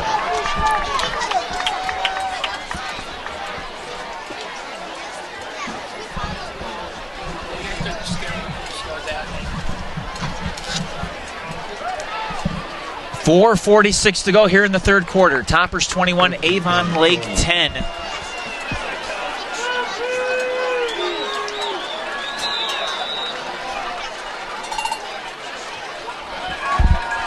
Offelter from the gun. Going to move Benedict to his right. 2 receivers left, 2 to the right. Looking to throw sideline. Quick pass out near side. It is caught by Tyler Brook, who's wrapped up and brought down. And I guess the question, Ryan, is this. Has Avon Lake reached a point in time where they just have to start giving up on the run game and just focus on the pass, being down 11 at this stage? Well, it's exactly what Chardon wants you to do, I think. So they can't do that. You have to keep mixing it up. You don't want to become one-dimensional as an offense because that's never good. And you're only down 2 scores here, but I think the passing game is going to be the heavy focus of their offense here. They have to mix some runs in. Well, they give it to Benedict that time. Benedict maybe gets back to the line of scrimmage. He's going to get a good spot, picked up about a yard or so on that run. That was on the second effort. He was about the line on that first effort. He made that little bounce, Matt. Was able to pick up a yard. That's a good time to, he picked up more than a yard because they're moving the chains. That was a really good spot. Wow. That was a really generous yard. Yeah, I didn't think even second effort put him at the 30. They got him marked at the 33, I believe. 32 and a half, I guess. Anyways, they go back to the run, left side. Nothing going there. Able to get a couple yards, but that offensive line for the Shoremen not getting a lot of push right now. Against this defensive line. Not really able to open up those holes to run through. So hard to run against this Chardon offense. Just the Chardon defense. Ends up being a 3-yard run, though, and it's second down and 7. Shorman will send 2 receivers out to the left, 2 to the right. Jake Bova in the backfield. Pressure. QB's being chased out left side, going to throw it toward the sidelines. Incomplete. And Alex Offfelter just could not hit his man on the run. And that was the thing. He was on the run. The pressure was coming. He's immediately flushed out of the pocket. Throws a little short. His receiver's coming to bat. There are about 3 guys around him. Just nowhere for him to get that ball to. Not enough time to operate. Well, that has been the key difference in Chardon's pass defense. It is so tough to get a pass off when they get pressure on the QB. But when they're not blitzing, when they're not getting pressure, and they give the opposing quarterbacks time to look over the defense, stand in the pocket, and make a throw, they've been getting burned. Offfelter going to look down the middle of the field, has a man in double coverage and overthrew him, was looking for Derek McCrum, the senior, 6'2", 180. Yeah, there was just a ton of coverage down there around McCrum, and again, Offfelter was feeling the pressure coming as Lazinski was busting into the backfield, and Offfelter just had to get rid of that football, and he threw it to a spot where the defender was covered by 4 jerseys. There really wasn't a place to get that pass in. It is 4th and 7 from the 35, and Ian Walsh will be punting the football.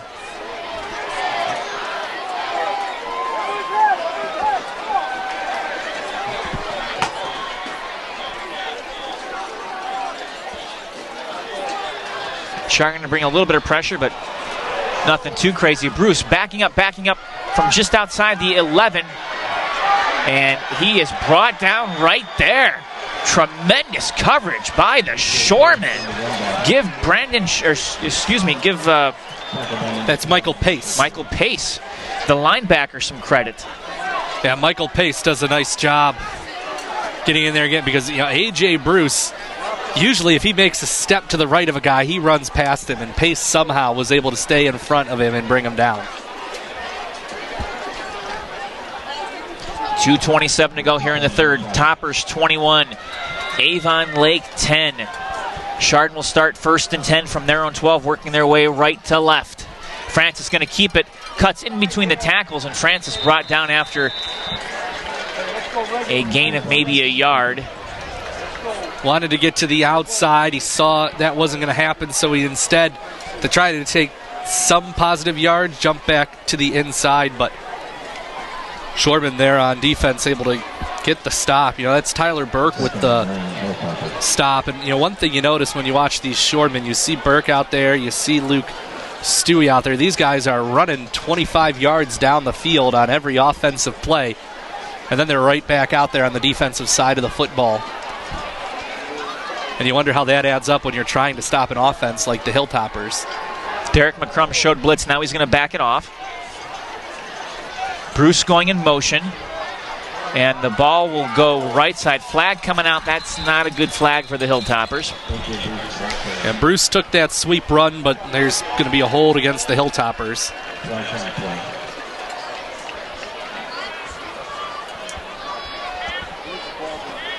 Hilltoppers have definitely seen fewer flags than a week ago, Matt, but the ones that have been thrown seem like they've come at bad times and drives. Or right after a big play, or that's what it seems like they've come. But they have definitely limited them compared to what they were a week ago. Well, limiting them is great, but I know that the coaching staff wants to get rid of them, especially in these key situations. I mean, 2nd down and 14 now from the 7. That really backs you up, and you got to be perfect here to not turn that ball over. Takes a lot out of the playbook. Flags are flying. Francis looking. Going to chuck the ball out of bounds. Incomplete. And I am going to guess. Let's see what they're going to decide. Yeah, I was going to say, I'm going to guess. If that's an illegal procedure, you'd rather take the loss of down here than the half the distance and the 2nd down. So I think the Shoreman will decline and take the play.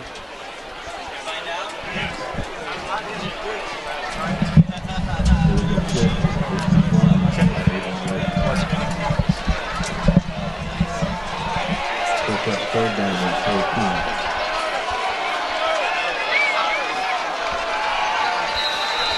Now 3rd and 14 for Chardon. Toppers up 21-10. And right now they just may be playing for, oh boy, high snap. Francis drilled at the 1. At least he was able to bring it back down I was about in front of the end zone. I was about to say, Will did the right thing. He caught that football, saw where and he started going down himself. He wasn't going to mess around. He saw where he was, and he said, better the 1 than try to get out of it and go down in that end zone. So after the snap was high, Will did the right thing. He corralled it. He did not go out for the safety. Excuse me, 3rd consecutive week we've seen that issue with the high snap. This is a tough punt now. Galenak inches away from the edge of the end zone. Rolling end-over-end kick will be picked up at the 40. Coming near side is Luke Stewie. Being chased 30, 25, and out of bounds. Chance for the Shoremen to change momentum here as we head into the 4th quarter.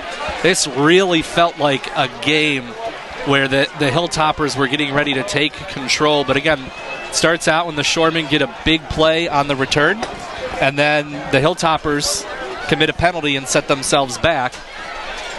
And look at the Shoreman field position, Matt, starting at the Hilltopper 25 on this drive. I can make an argument, though, that Chardon's defense has played its best in this game when they've been backed up into their red zone. That is very true.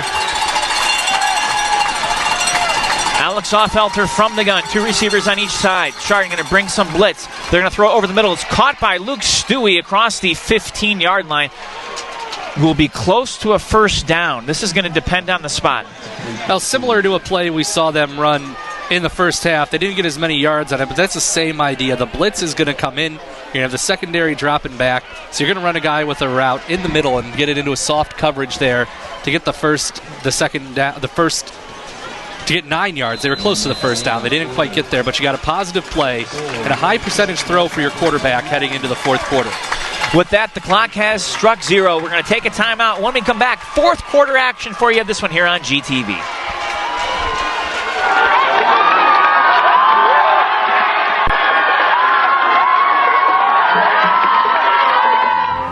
The Chardon Hilltopper Gridiron Club, in association with GTV, proudly presents Chardon Hilltopper Varsity Football.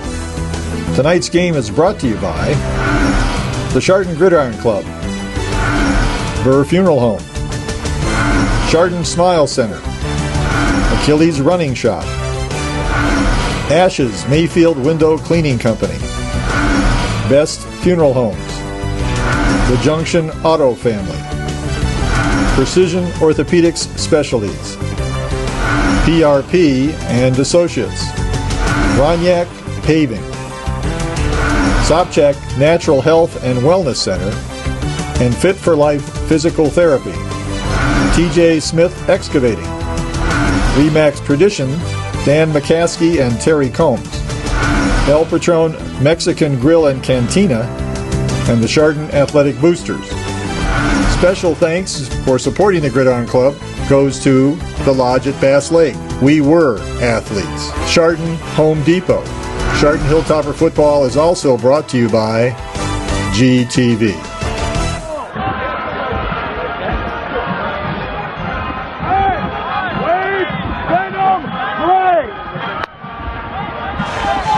Fourth quarter has begun here, and it's the Hilltoppers 21, the Shoremen 10. Avon Lake a 1st and 10 from the 13. They hand the ball off, and once again, Wade Nelson meets Chardon's D-line. Austin Green got in from the linebacking area to say hello. Yeah, the offensive line for the Shoremen has struggled to open up holes for the backs to run through. Great job by that defensive front for the Hilltoppers, and another loss on an attempt to run between the tackles. So a loss of a couple on 1st down. No, Avon Lake just continuing to struggle with the running game as so many other teams have this year against Chardon. And now a flag.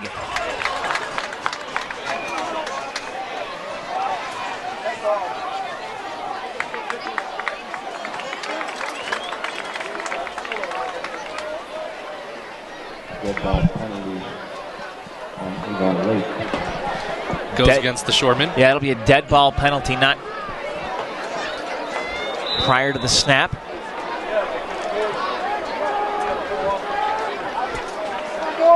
We'll back them up 5 and make it 2nd down and 17 now from the 20. Penalty yards starting to even out a little bit. 6 for 55 for Chardon, 4 for 30 for Avon Lake.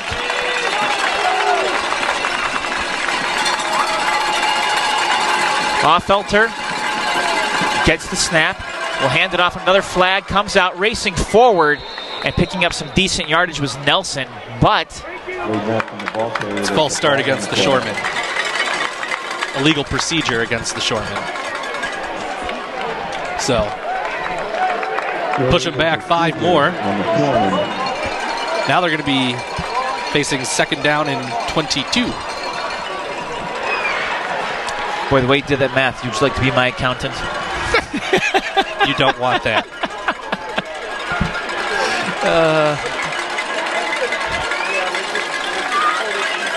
We saw the Hilltoppers struggle with penalties, and now Avon Lake having issues of their own with the yellow hankies.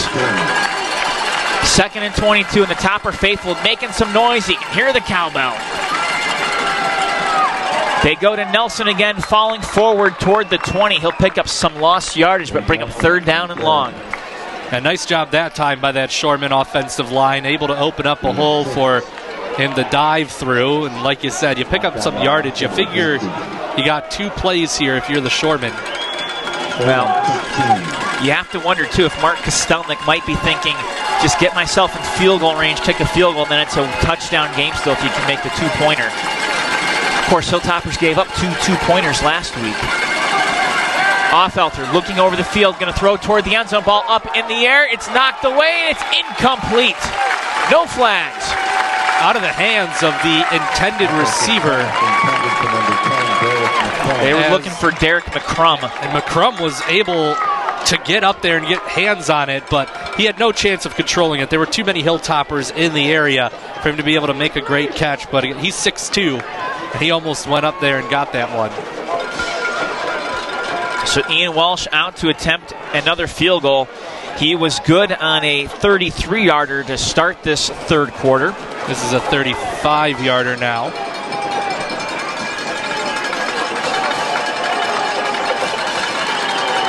Good snap, kick is down and is underway. But it is no good. He sent it wide left.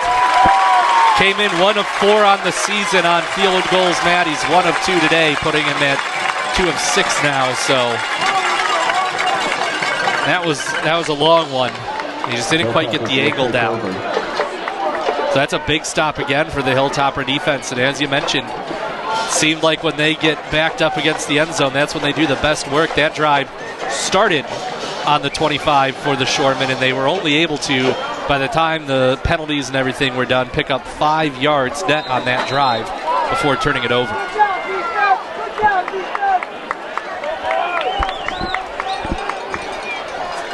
Toppers maintain that 11-point lead, and now they get back to work offensively. Handoff going straight up the middle and picking up a few yards there was Columbia. This would be a great time for one of those Hilltopper drives, Matt. You come out here, you keep the football on the ground, you choose 6 or 7 minutes off the game clock, end with a touchdown, make it a 3-score game. Of course, if you get a big play, you'll take that too, but it would be a great time for one of those patented 4th quarter Hilltopper drives here, just to kill a game and put it away. Now, this is when you run the wing tee to perfection, you can do something like that. See what they go here. Looking to go outside, and they get close to the 30-yard line. We'll bring up 2nd down and short.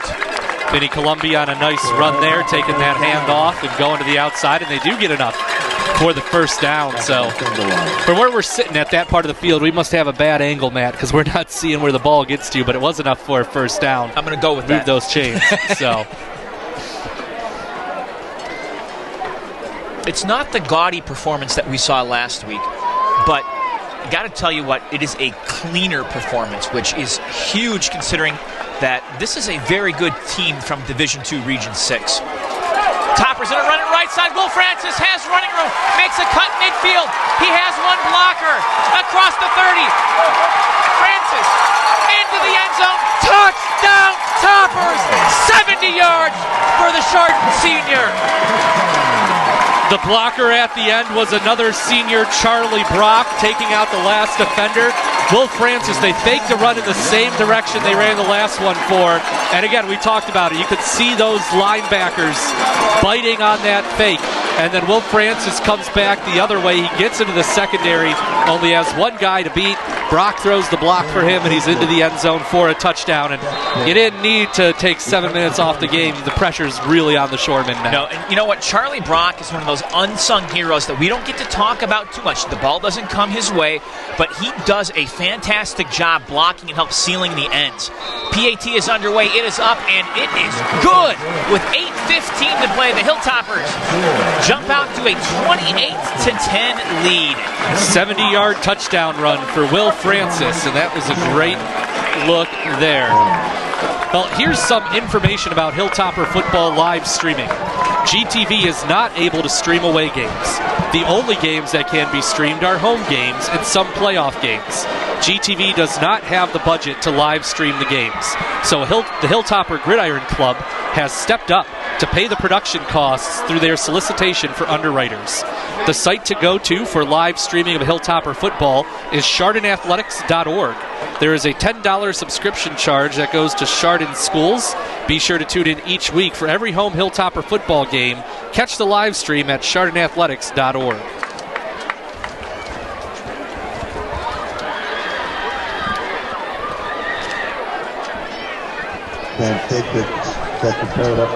Will Francis now up to 116 carries, 177 yards, and 2 touchdowns. Wow. Quite a game for Will Francis. He's not going to get probably to where he got last week, but I told you there was plenty of time. He got close. Toppers now up to 330 yards of offense. It's just amazing what they did. This is classic Chardon Hilltoppers on offense. They've just worn the Shoremen down throughout this game. Well, and you kind of thought, what could they do after last week when they put up 450 on the ground? Well, how about 330 right now, and there's still 8:08 to play. And look, the Shoremen came out well. They came out with a game plan. The defense came out ready. It came out disciplined, and we said it before. Held the Hilltoppers to 19 yards in the first quarter, but Chardon just comes at you with too much, and you can't keep that up forever. And the Hilltoppers just keep coming and coming. Now all of a sudden, the Shoremen are looking up. They've given up 330 yards, and they're down by 3 scores here late in this game. Toppers have certainly come out and made a statement here as they look to defend the Hill for the first time this year, and they are doing a very nice job of it. 28-10 is the score. Matt Jaworski, Ryan Radke with you here. Week number 3 of the high school football season. Toppers looking to jump out to a 2-1 record. They're going to get some pressure on the quarterback, who will run across the 30 up near the 34-yard line before he's spun around and brought down. Alex Offelter, he hasn't done that much today, but he had a little bit of a running lane right there.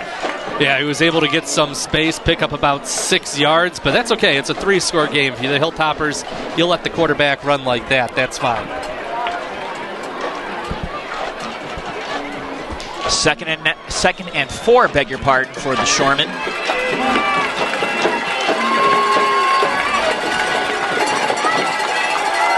Felter going to feel some pressure. Lazinski from the edge going to throw it toward the left side. Ball tipped up and incomplete. Was looking for Stewie, but tight coverage by, I think that was Caleb Hewitt. Yeah, that was Hewitt down there at that corner position. Great job on Stewie.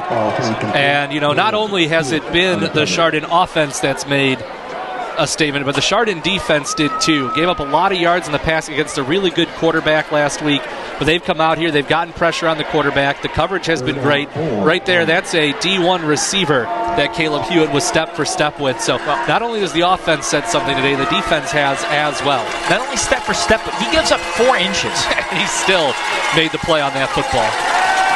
Offelter going to throw it over the middle. No, too much traffic, too much pressure, and now a late flag. Well, he asked for it, he got it. The thing is, Matt, you and I are screened from that. If there was a grab that happened behind Leo, we couldn't see it. So we'll see. It certainly looks like they're going to call this as pass interference. What are they going to call? Holding. Defensive holding. So defensive holding. That'll be a 5-yard penalty, which will be enough to give the Shoremen a first down. So Avon Lake will get the ball on. So Columbia must have reached out and grabbed a jersey, maybe. Now 7 penalties for Chardon for 60 yards.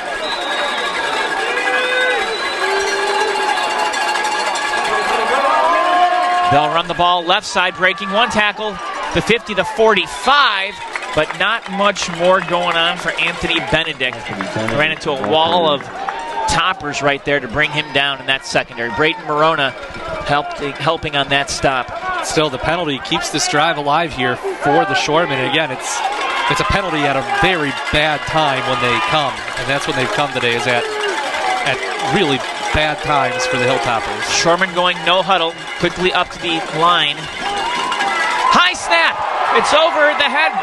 And boy, Alex Offelter able to finally cover that one up. I thought it was going to continue rolling for a little bit there. Well, Austin Lazinski pushed the issue. He dove and tried to use all of his 6'3" frame to reach out there and bring one in. And Offelter was able to just get it out of his reach, but still, here you go. Now, that whole penalty is gone, and the 10 yards after the fact. They're all the way back at their own 39. Well, each team now has faced an issue of a high snap, and it's cost them dearly. From their own 39, Offelter stepping up in the pocket, looking down the middle, and more running and bumping into double coverage. I believe they're going to be getting some yardage back here. Yeah, they're calling it as pass interference against the DP. There was, from up here, it looked like there's mutual shoving going on. But again, I mean, if that pass is completed, it might be a touchdown. So you'll take the 15-yard penalty here. Well, the other thing is, when you see the arms completely outstretched, it's usually going to be called. Yep. You can keep it in. You're all right. I mean, still, it's like 2nd down and 13 after that penalty. Not even getting a first down on that 15 yards. No, and this is high school. It's not an automatic first down penalty spot. So, honestly, you'll take that, because, again, if that's completed, probably looking at a touchdown for the Shoremen. 2nd and 13. Offelter stepping back, feeling some pressure, going to dump it off, and it will go incomplete. Had a man in the area. But again, more pressure by the Hilltopper defensive line. And you got to credit Coach Landis. He has figured out ways to get pressure on the QB tonight. Yeah, and that offensive line hasn't been holding up. It seems like a lot of the pressure, Matt, is starting from the outside, and the outside is closing around the quarterback, and then, in front of him, they're able to collapse that pocket. He just gets surrounded. He was throwing in a hurry again. Is it a surprise that they've moved Lazinski to the outside, to the end position? Well, He's causing some trouble. I think we know why they did it, Matt. 3rd and 13. Offelter stepping back, again stepping up, and he's brought down! A.J. Bruce got him! And again, Lazinski, even though he didn't get back there, he's a part of causing that, because it looked like he was going to get around the corner before the block. It caused the quarterback to step into another defender, and then the linebacker was able to come in and finish off the sack. So even if Lazinski's not in on the stop, he's affecting the play from that end. Not unlike cornerback coming in. That was a corner blitz. All kinds of wrinkles from this defense. But it just shows you the gamble that they're willing to take right there to get the pressure on the QB, and it paid off again. All because the D-line was able to cause trouble. Folks, I hope you do realize timeout can be called by the Hilltoppers. I hope you realize just how special of a defensive unit this is when they're playing well. Yeah, and they've got things going here today, as we have mentioned. Well, hey, a great group of concerned citizens in cooperation with Chardon Schools and the Chardon Athletic Boosters wants to build permanent restrooms and a concession stand at Chardon Memorial Field. We all agree these improvements are really needed after 24 seasons in the new stadium.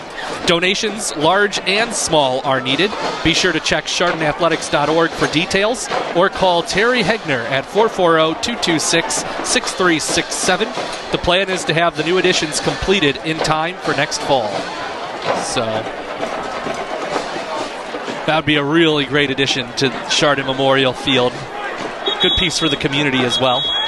Knowing the Chardon community, we will have we will have fans stepping up. So I would imagine they will be here next fall.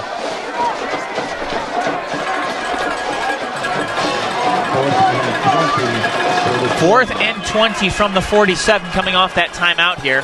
5:16 to play in this contest. Alex Offelter from the gun. Stepping back.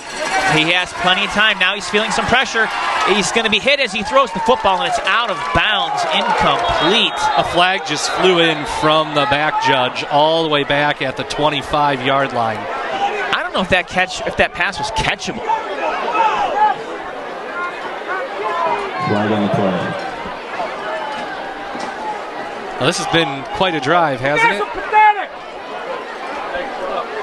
If this is a pass interference, it still would not be enough for a first down. Yeah, we'll see what the...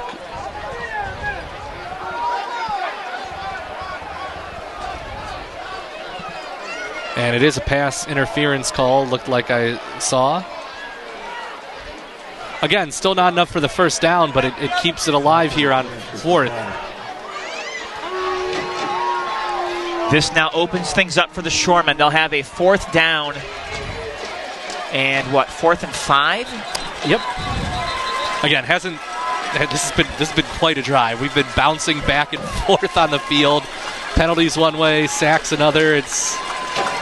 They ran a lot of plays, and the Shoremen are basically at the same place they were like 6 plays ago. It's been quite a drive.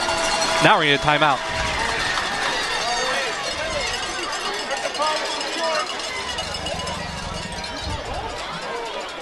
It's an official timeout.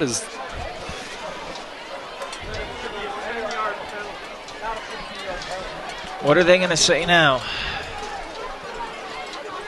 Don't know. Nothing. Okay. All right. Yeah.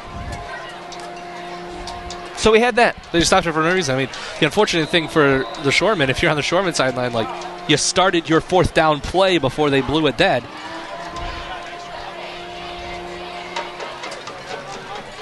Not sure.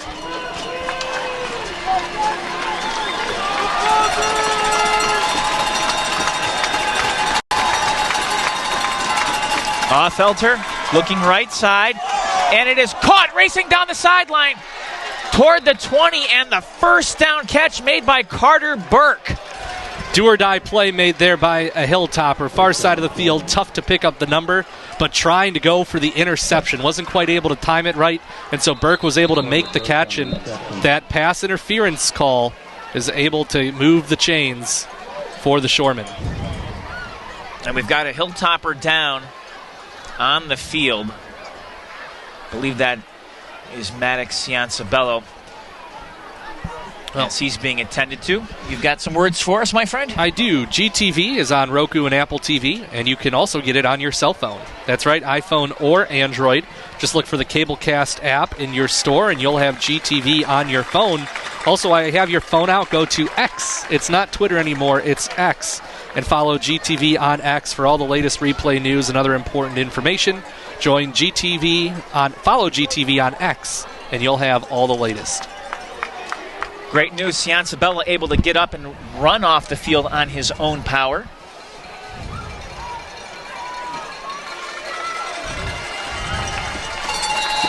First and 10 Shoremen from the 19. Pressure. Stepping up in the pocket. No, brought down instead. Ash got him that time. Alexander Ash The linebacker stepping up and making another huge play. Yeah, great job there by Ash. He sees the quarterback, gets flushed out of the pocket. He enters the field of play with the big stop, and it's another sack. And I say, this is what we're going back and forth on. There's a penalty against one team, and there's a sack. And we're going 7 yards back, 10 yards forward, 8 yards back. This has been a wild drive. And again, the Shoremen basically at the same place in the field they've been for probably 8 or 9 plays now. Just can't get any momentum going. Well, the problem they're facing is the clock is running. 4:18 and counting here, and they trail by 18. Hilltoppers will play like this for the rest of the game. Ball up in the air toward the end zone and is intercepted! A.J. Bruce. That's how you stop a drive. Great job by Bruce to get to the right spot, as that was just a misplaced throw by the quarterback. Offfelter, thank you. I was looking for number 2, and I was looking on the grade side again. See, it got me too. But anyway, Offfelter, that was just a poorly timed throw there. He didn't quite get it to his receiver, who I think he was intended for. There was a receiver deeper down the field in the end zone that was almost there, but the throw just wasn't on target. And again, there was pressure coming in that caused it. So Bruce's interception in the end zone gets the ball for the Hilltoppers here at the 20. A big-time play by a big-time player. Toppers will run it. They'll go between the tackles. And Drago Vujaclia picking up some yardage there. Opportunity now for the Hilltoppers to close this game down on the Shoremen. They've got the 28-10 lead. There's 3:50 left. Well, Drew Pastor had Avon Lake ranked as the number 56 team overall in the state of Ohio. Hilltoppers, on the other hand, came in. Toppers again, moving the football, and it's the big man Vinny Columbi with the first down up near the 35-yard line. And, we talk about, too, Matt, the way that so many of these Shoremen receivers who run deep routes downfield all game long also play both ways, and you wonder how much they've got left in the tank at this point after going against this Hilltopper offense the whole night. Well, Drew Pastor had this game as Chardon being 37 in the state, 56 for Avon Lake, and has played out like that, if you will, where the higher seed has done a little bit better tonight. Toppers, Will Francis spinning around and going down after he picks up a couple yards there. Clock moving 2:50 and counting here late in the fourth quarter. And I think ultimately, Matt, this game would kind of play out the way you expected. The Hilltoppers are a better unit than the Shoremen, but the Shoremen are very good. They're very well coached, and you expected Avon Lake would hang around in this game for quite a while, which they did, but eventually it was just too much Hilltoppers, and Chardon was able to pull away. Well, the physicalness of this Hilltopper team, I think, has started to wear down these Shoremen in this second half. And Toppers just, again, plowing straight ahead. Timeout has been called by Matt Kostelnik here with 2:14 to go, and Chardon having a third down situation. Yeah, that's going to be a chance. You're not going to you're going to want to get your offense back out there and try to keep playing this game. So you're going to take this time out here and keep it going. Avon Lake came up. We talk about how Avon Lake is a team. They're not traveling from all the way out there for no reason, Matt. They're traveling out here to go against the Hilltoppers. They wanted this game. It was another game where Chardon had an X on their back, and they responded to it tonight. Well, hey, high school sports are just a part of our programming lineup on GTV. Our coverage continues all year long for Cardinal, NDCL, and Chardon sports. We're in our 28th year and can't believe it. We're covering children of children we covered when we started. Matt and I didn't cover those first children, but we're covering these children. But GTV was here for all the children. Check channels 1020 and 1025 regularly for replay dates and times. Our community and school bulletin board services are there too, 24 hours a day. I'm not quite that old. Matt's closer than me, but we weren't here from the beginning. Hey, I'm no Jan Black. Hope she's doing well. I haven't seen Jan in a while. Jan was here for most of those 28 years, though. For quite a while, indeed. Toppers run it again. Nothing going on that one. And another timeout called by the Shoremen.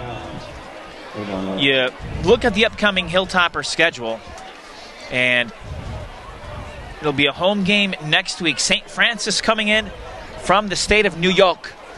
I think that's how they say it up there.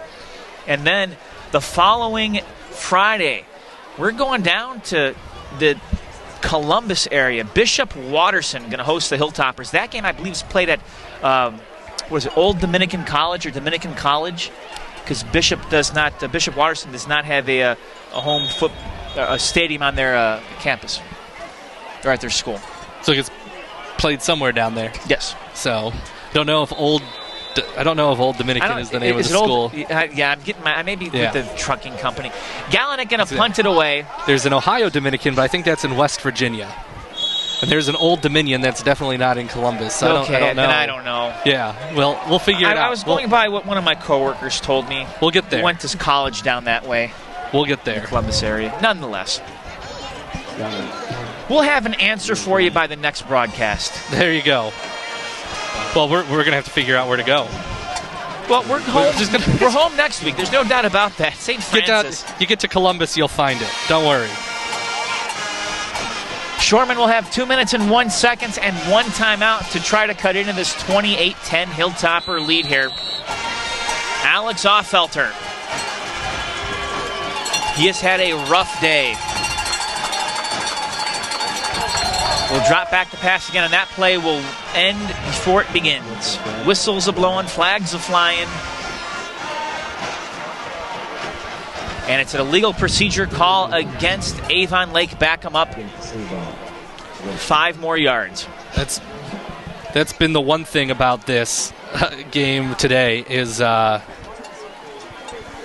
you're right. Location ODU. So wherever that is, we'll find out. Oh, so maybe Ohio Dominican?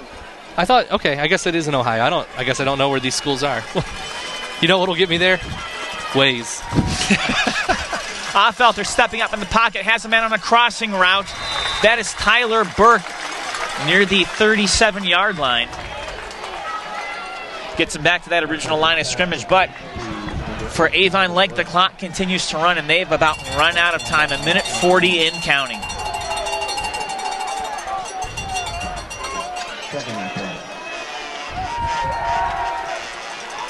Offelter getting out of some pressure and avoids another sack and a throw. It's batted away, incomplete.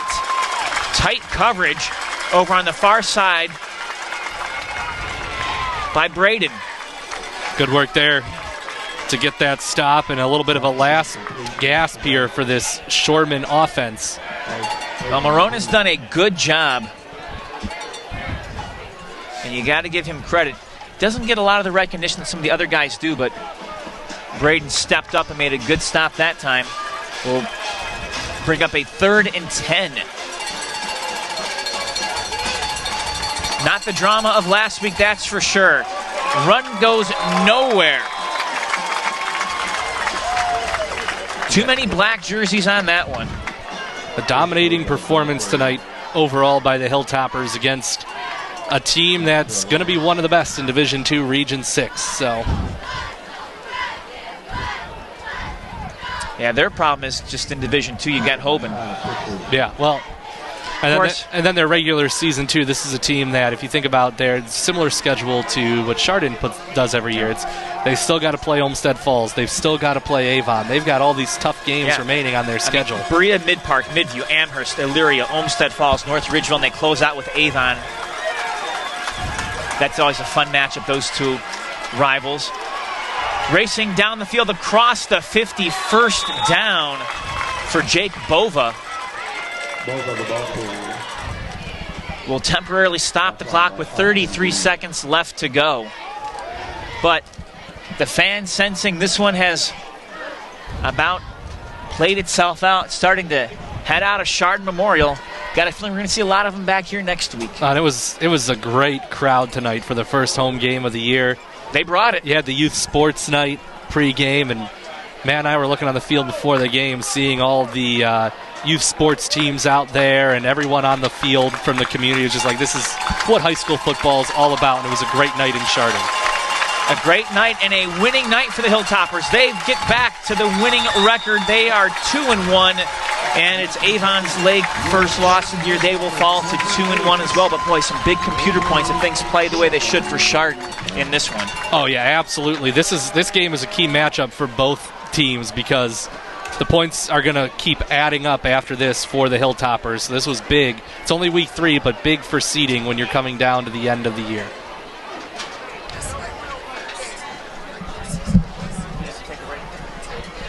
All right, with that, we're going to take a timeout here on GTV. When we come back, we'll wrap this one up. The Chardon Hilltopper Gridiron Club, in association with GTV, proudly presents Chardon Hilltopper Varsity Football. Tonight's game is brought to you by the Chardon Gridiron Club, Burr Funeral Home, Chardon Smile Center, Achilles Running Shop, Ashes Mayfield Window Cleaning Company, Best Funeral Homes, The Junction Auto Family, Precision Orthopedics Specialties, PRP and Associates, Ronyak Paving, Sopchak Natural Health and Wellness Center, and Fit for Life Physical Therapy, TJ Smith Excavating, Remax Tradition, Dan McCaskey and Terry Combs, El Patron Mexican Grill and Cantina, and the Chardon Athletic Boosters. Special thanks for supporting the Gridiron Club goes to the Lodge at Bass Lake, We Were Athletes, Chardon Home Depot. Chardon Hilltopper Football is also brought to you by GTV. Hey, guys, you battled all night long. Nothing came easy, right? Nothing came easy. Alexander Ash, where are you? I don't know if I've ever coached a guy like you. You are a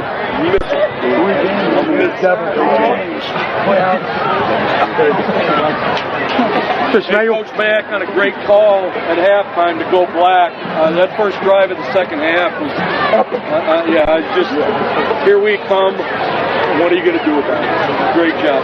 Great job. It's a very, very good football team, and we just beat them by 3 scores. Yep. Fellas, what we had, last Friday was nuts, right? And to come back and get at it like you did, that's a really good football team that's going to win a lot of games, you know what I'm saying? So that score is really impressive. We ask a lot on you, okay? Now, I'm going to do something I haven't done in a while, but you got to promise me you're not going to make poor decisions. You got me? Okay. JV, you got a long bus ride. Sorry. And we got to have a 3-peat tomorrow, right? We got to get the trifecta. Varsity guys, I will see you on Monday morning at 8. Now, varsity guys, with that said, I want text messages over the weekend to know that people went to the gym. I want videos, I want text messages. You don't get to skip lifting. You got to get better. Remember what we talk about, getting better. We'll send out the workout, and then you got to find a way to get in there and make sure you're handling your business. You still got to get your running in. We got, someone was telling me that the kid from Buffalo, what is he? He's got, he's an Alabama or a Georgia commit already. So, guys, what happens when you win like us every week? Yeah, Virginia Tech, Ohio State offer. Like that's who we see now. Like, I don't know that the fans truly appreciate what just took place. That's a good football team that's well coached. It's 28-10 going into a nice long weekend. But do not make a poor decision. Yes, sir. You're at Chardon. Chardon, you should probably not go to the fair. Well, if you do, you can go with Jericho. All right? Okay? Anything else? Who's chef? Vinny's a hammer. Slick Willie. Ash. Our secondary played like the secondary I know they're capable of. Our D-line got after people. Our O-line. Charlie Brock. Chuck, where you at?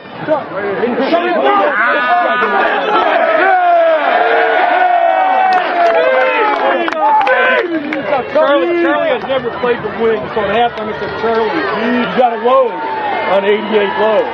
Not only does he load and turn the guy in, he goes 40 yards downfield and pancakes it. Oh, yeah! Charlie Brock right Hit him up. No, he doesn't talk. It's like Jimmy Lasici. But I would say this too, right? He was a starting tight end last year. We moved him to sort of a secondary role. But he bitched and he moaned and he complained. He's a hilltopper. Freaking down.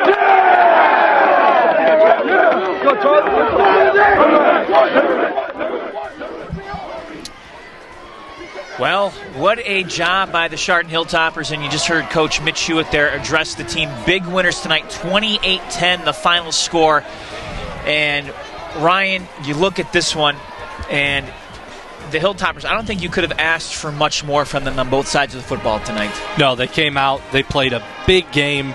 You know, they did well really from the beginning, and they just kept the pressure on. And the more they put on the Shoremen, the more the Shoremen looked like they started to break. And in the second half, the Shoremen defense just could not keep up with the Hilltopper offense, but it wasn't all about the Hilltopper offense. We talked about during the game, what a great performance by the defense. Tough week last week against a very good quarterback. They came out today, got pressure on the quarterback, put Avon Lake's passing game out of sorts, did a great job in coverage, and, of course, the run defense stout as always. Well, we're going to start hearing more and more of some of these names as we go along. I mean, Will Francis today finished with over 170 yards and 2 touchdowns. Vinny Columbia over 100 yards, 2 touchdowns. The defense, Ash, I mean, Lazinski, I don't want to go over everybody, but this was a great team win tonight. Guys like Charlie Brock, who were busting their butts and making big blocks to open up holes for people. The whole offensive line. Including Charlie Brock might have had the biggest block of the night on that touchdown run by Will Francis that really put the game away. Well, folks, appreciate you being a part of this one. Want to thank our camera crew, our director, Brian Foster, executive producer, Dave Jevnikar, and my partner, Mr. Ryan Radke. I am Matt Jaworski. On behalf of all the rest, we'd like to wish y'all the best. Toppers improved to 2-1 on the year with a 28-10 win over Avon Lake.